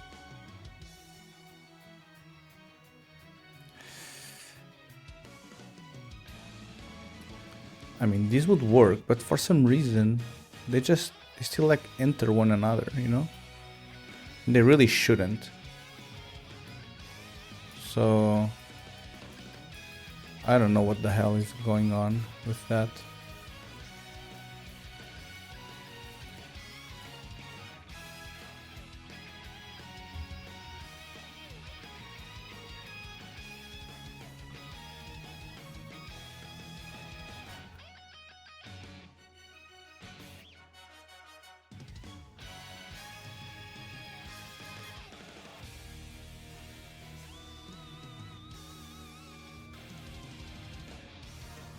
Can I select like the vertices?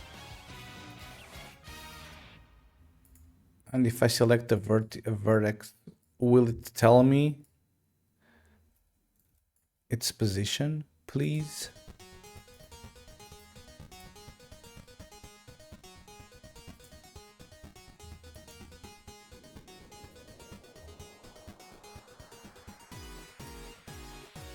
Socket manager.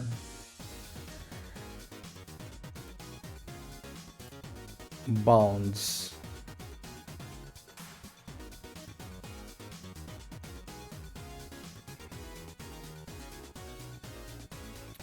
I mean, this is all fine and all, but at least tell me which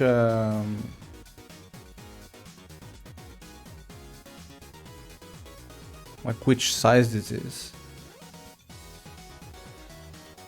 Because this is telling me that the approximate size is 100 by 100 by 100. which I would assume is the size of the cube. So this should be 1 meter tall by 1 meter wide.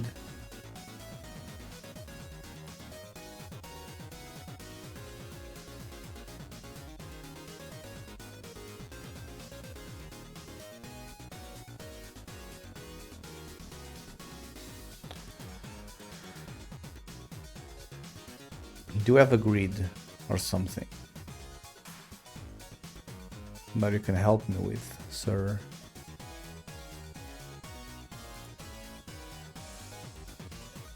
Grid.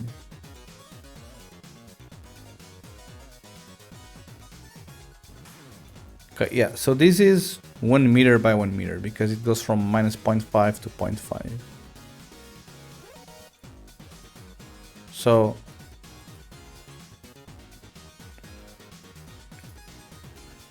assuming that this should be 500, does that mean that I have too many bursts instantaneous for this thing? Probably.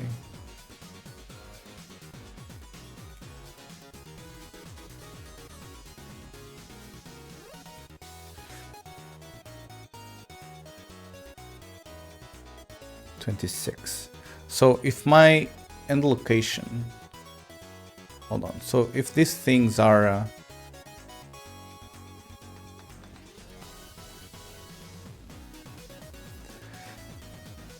so this thing is 5 meters wide.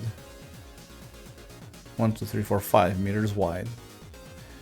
Now I fit 5 of them in 1 meter because I'm doing a 0.2 on scale, which means I should fit 5, 10, 25. Okay, so 25 is like the proper number.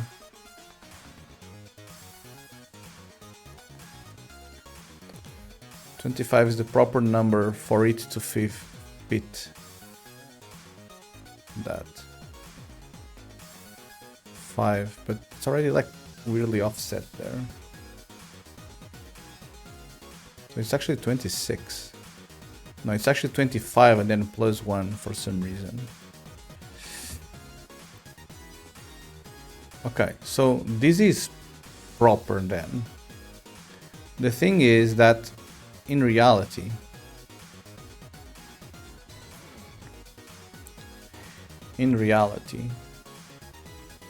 on this position 0 here,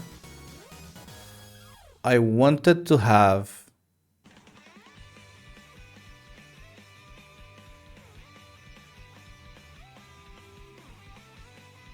I actually wanted to be this guy here should be the first one.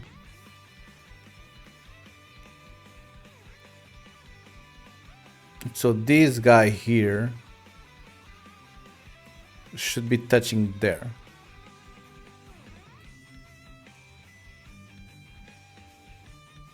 You know? This guy should be touching there.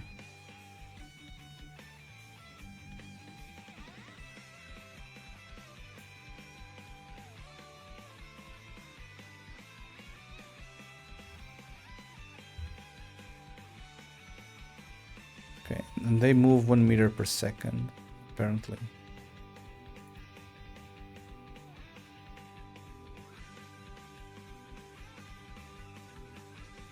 Okay, and after 1 second, they move the 1 meter. Okay, so this is proper. The only weird thing is, okay, if I make it move 10 meters, you know, things started moving weirdly like this. Like this shouldn't restart. You know, this shouldn't restart. Like when it reaches this. Okay, so each tick now it moves 1 by 1.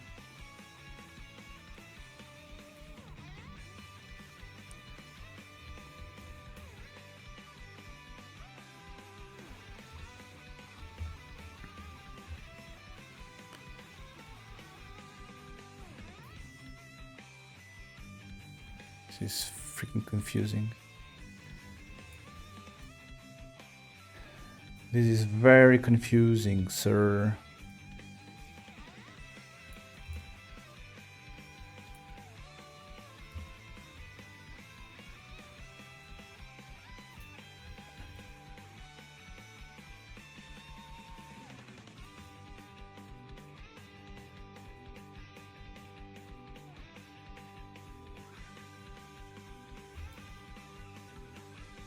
I kind of wanted to be able to move this to make this like move 0.1. Although this is like frames and this is like yeah. But yeah, in any case, whenever this moves one outside, oops, or whenever it moves one outside, thank you for the follow, Phil Lad. Here's your free confetti for the day. Welcome to the stream. Yeah, my name is Dudezord. I work on game dev stuff here on Twitch. I have several projects on rotation. I have one Unreal game, one Unity game. I have one Game Boy emulator that I'm building in Rust. And I started a new game in Godot on Monday.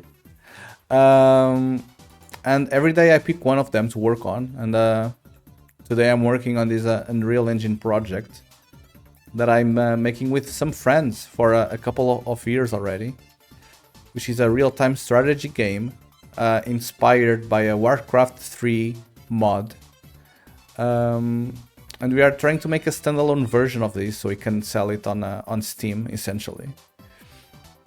So yeah, you have a video there showcasing the gameplay. There's also the wishlist page on Steam if you wish to wishlist the game, if you enjoy real-time strategy games. And today I'm working on adding like these particle animated lines here, kind of like StarCraft does. Whenever you have a base and a destination, it like shows the arrow, animating like the arrow through the line. And I'm trying to implement the same thing on Unreal. But yeah, it's proving to be a little bit difficult. The waypoint, yes. Yeah, I'm trying to make the same thing using particle effects, but it's not being as easy as I thought it would be. But at least I already have the line. I can set the start and end location. I can set the line width. I can set the material, obviously. But yeah, now I'm just trying to make sure that this thing scrolls as it's supposed to. So in reality, when this starts, this should be filling like the entire thing at once.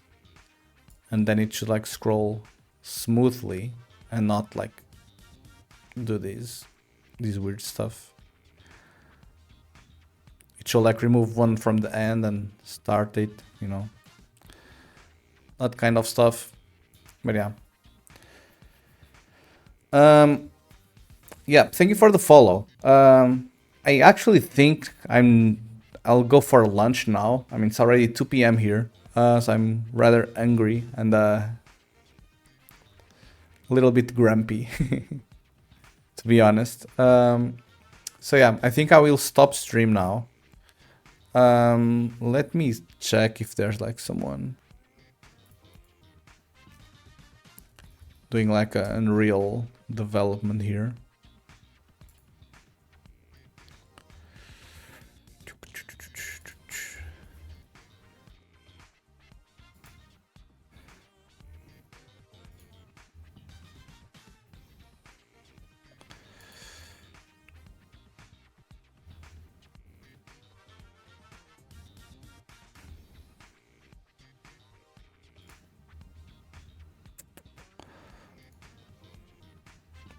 Hopefully catch you around for another stream then. Yeah, I'll be back in 1 hour. But usually I just end stream to have lunch. I don't like keeping the stream running because then I kind of have to eat very fast and I'd rather take my time, you know. I'd rather take my time. So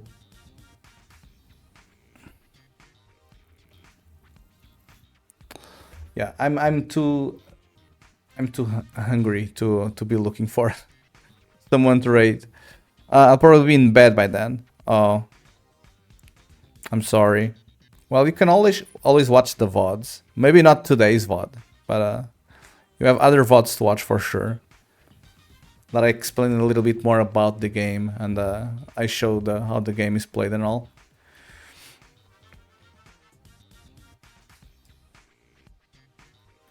But yeah, everyone, thank you very much for watching the morning stream. I'm gonna go for lunch now. I'll be back in around 1 hour, and I will continue working on our little RTS game right there, and continue working on this particle effect thing, which is like breaking my mind because it's the first time I'm doing Niagara particles in Unreal, so it's proving to be a little bit of a challenge, but I think we'll be able to push through, hopefully.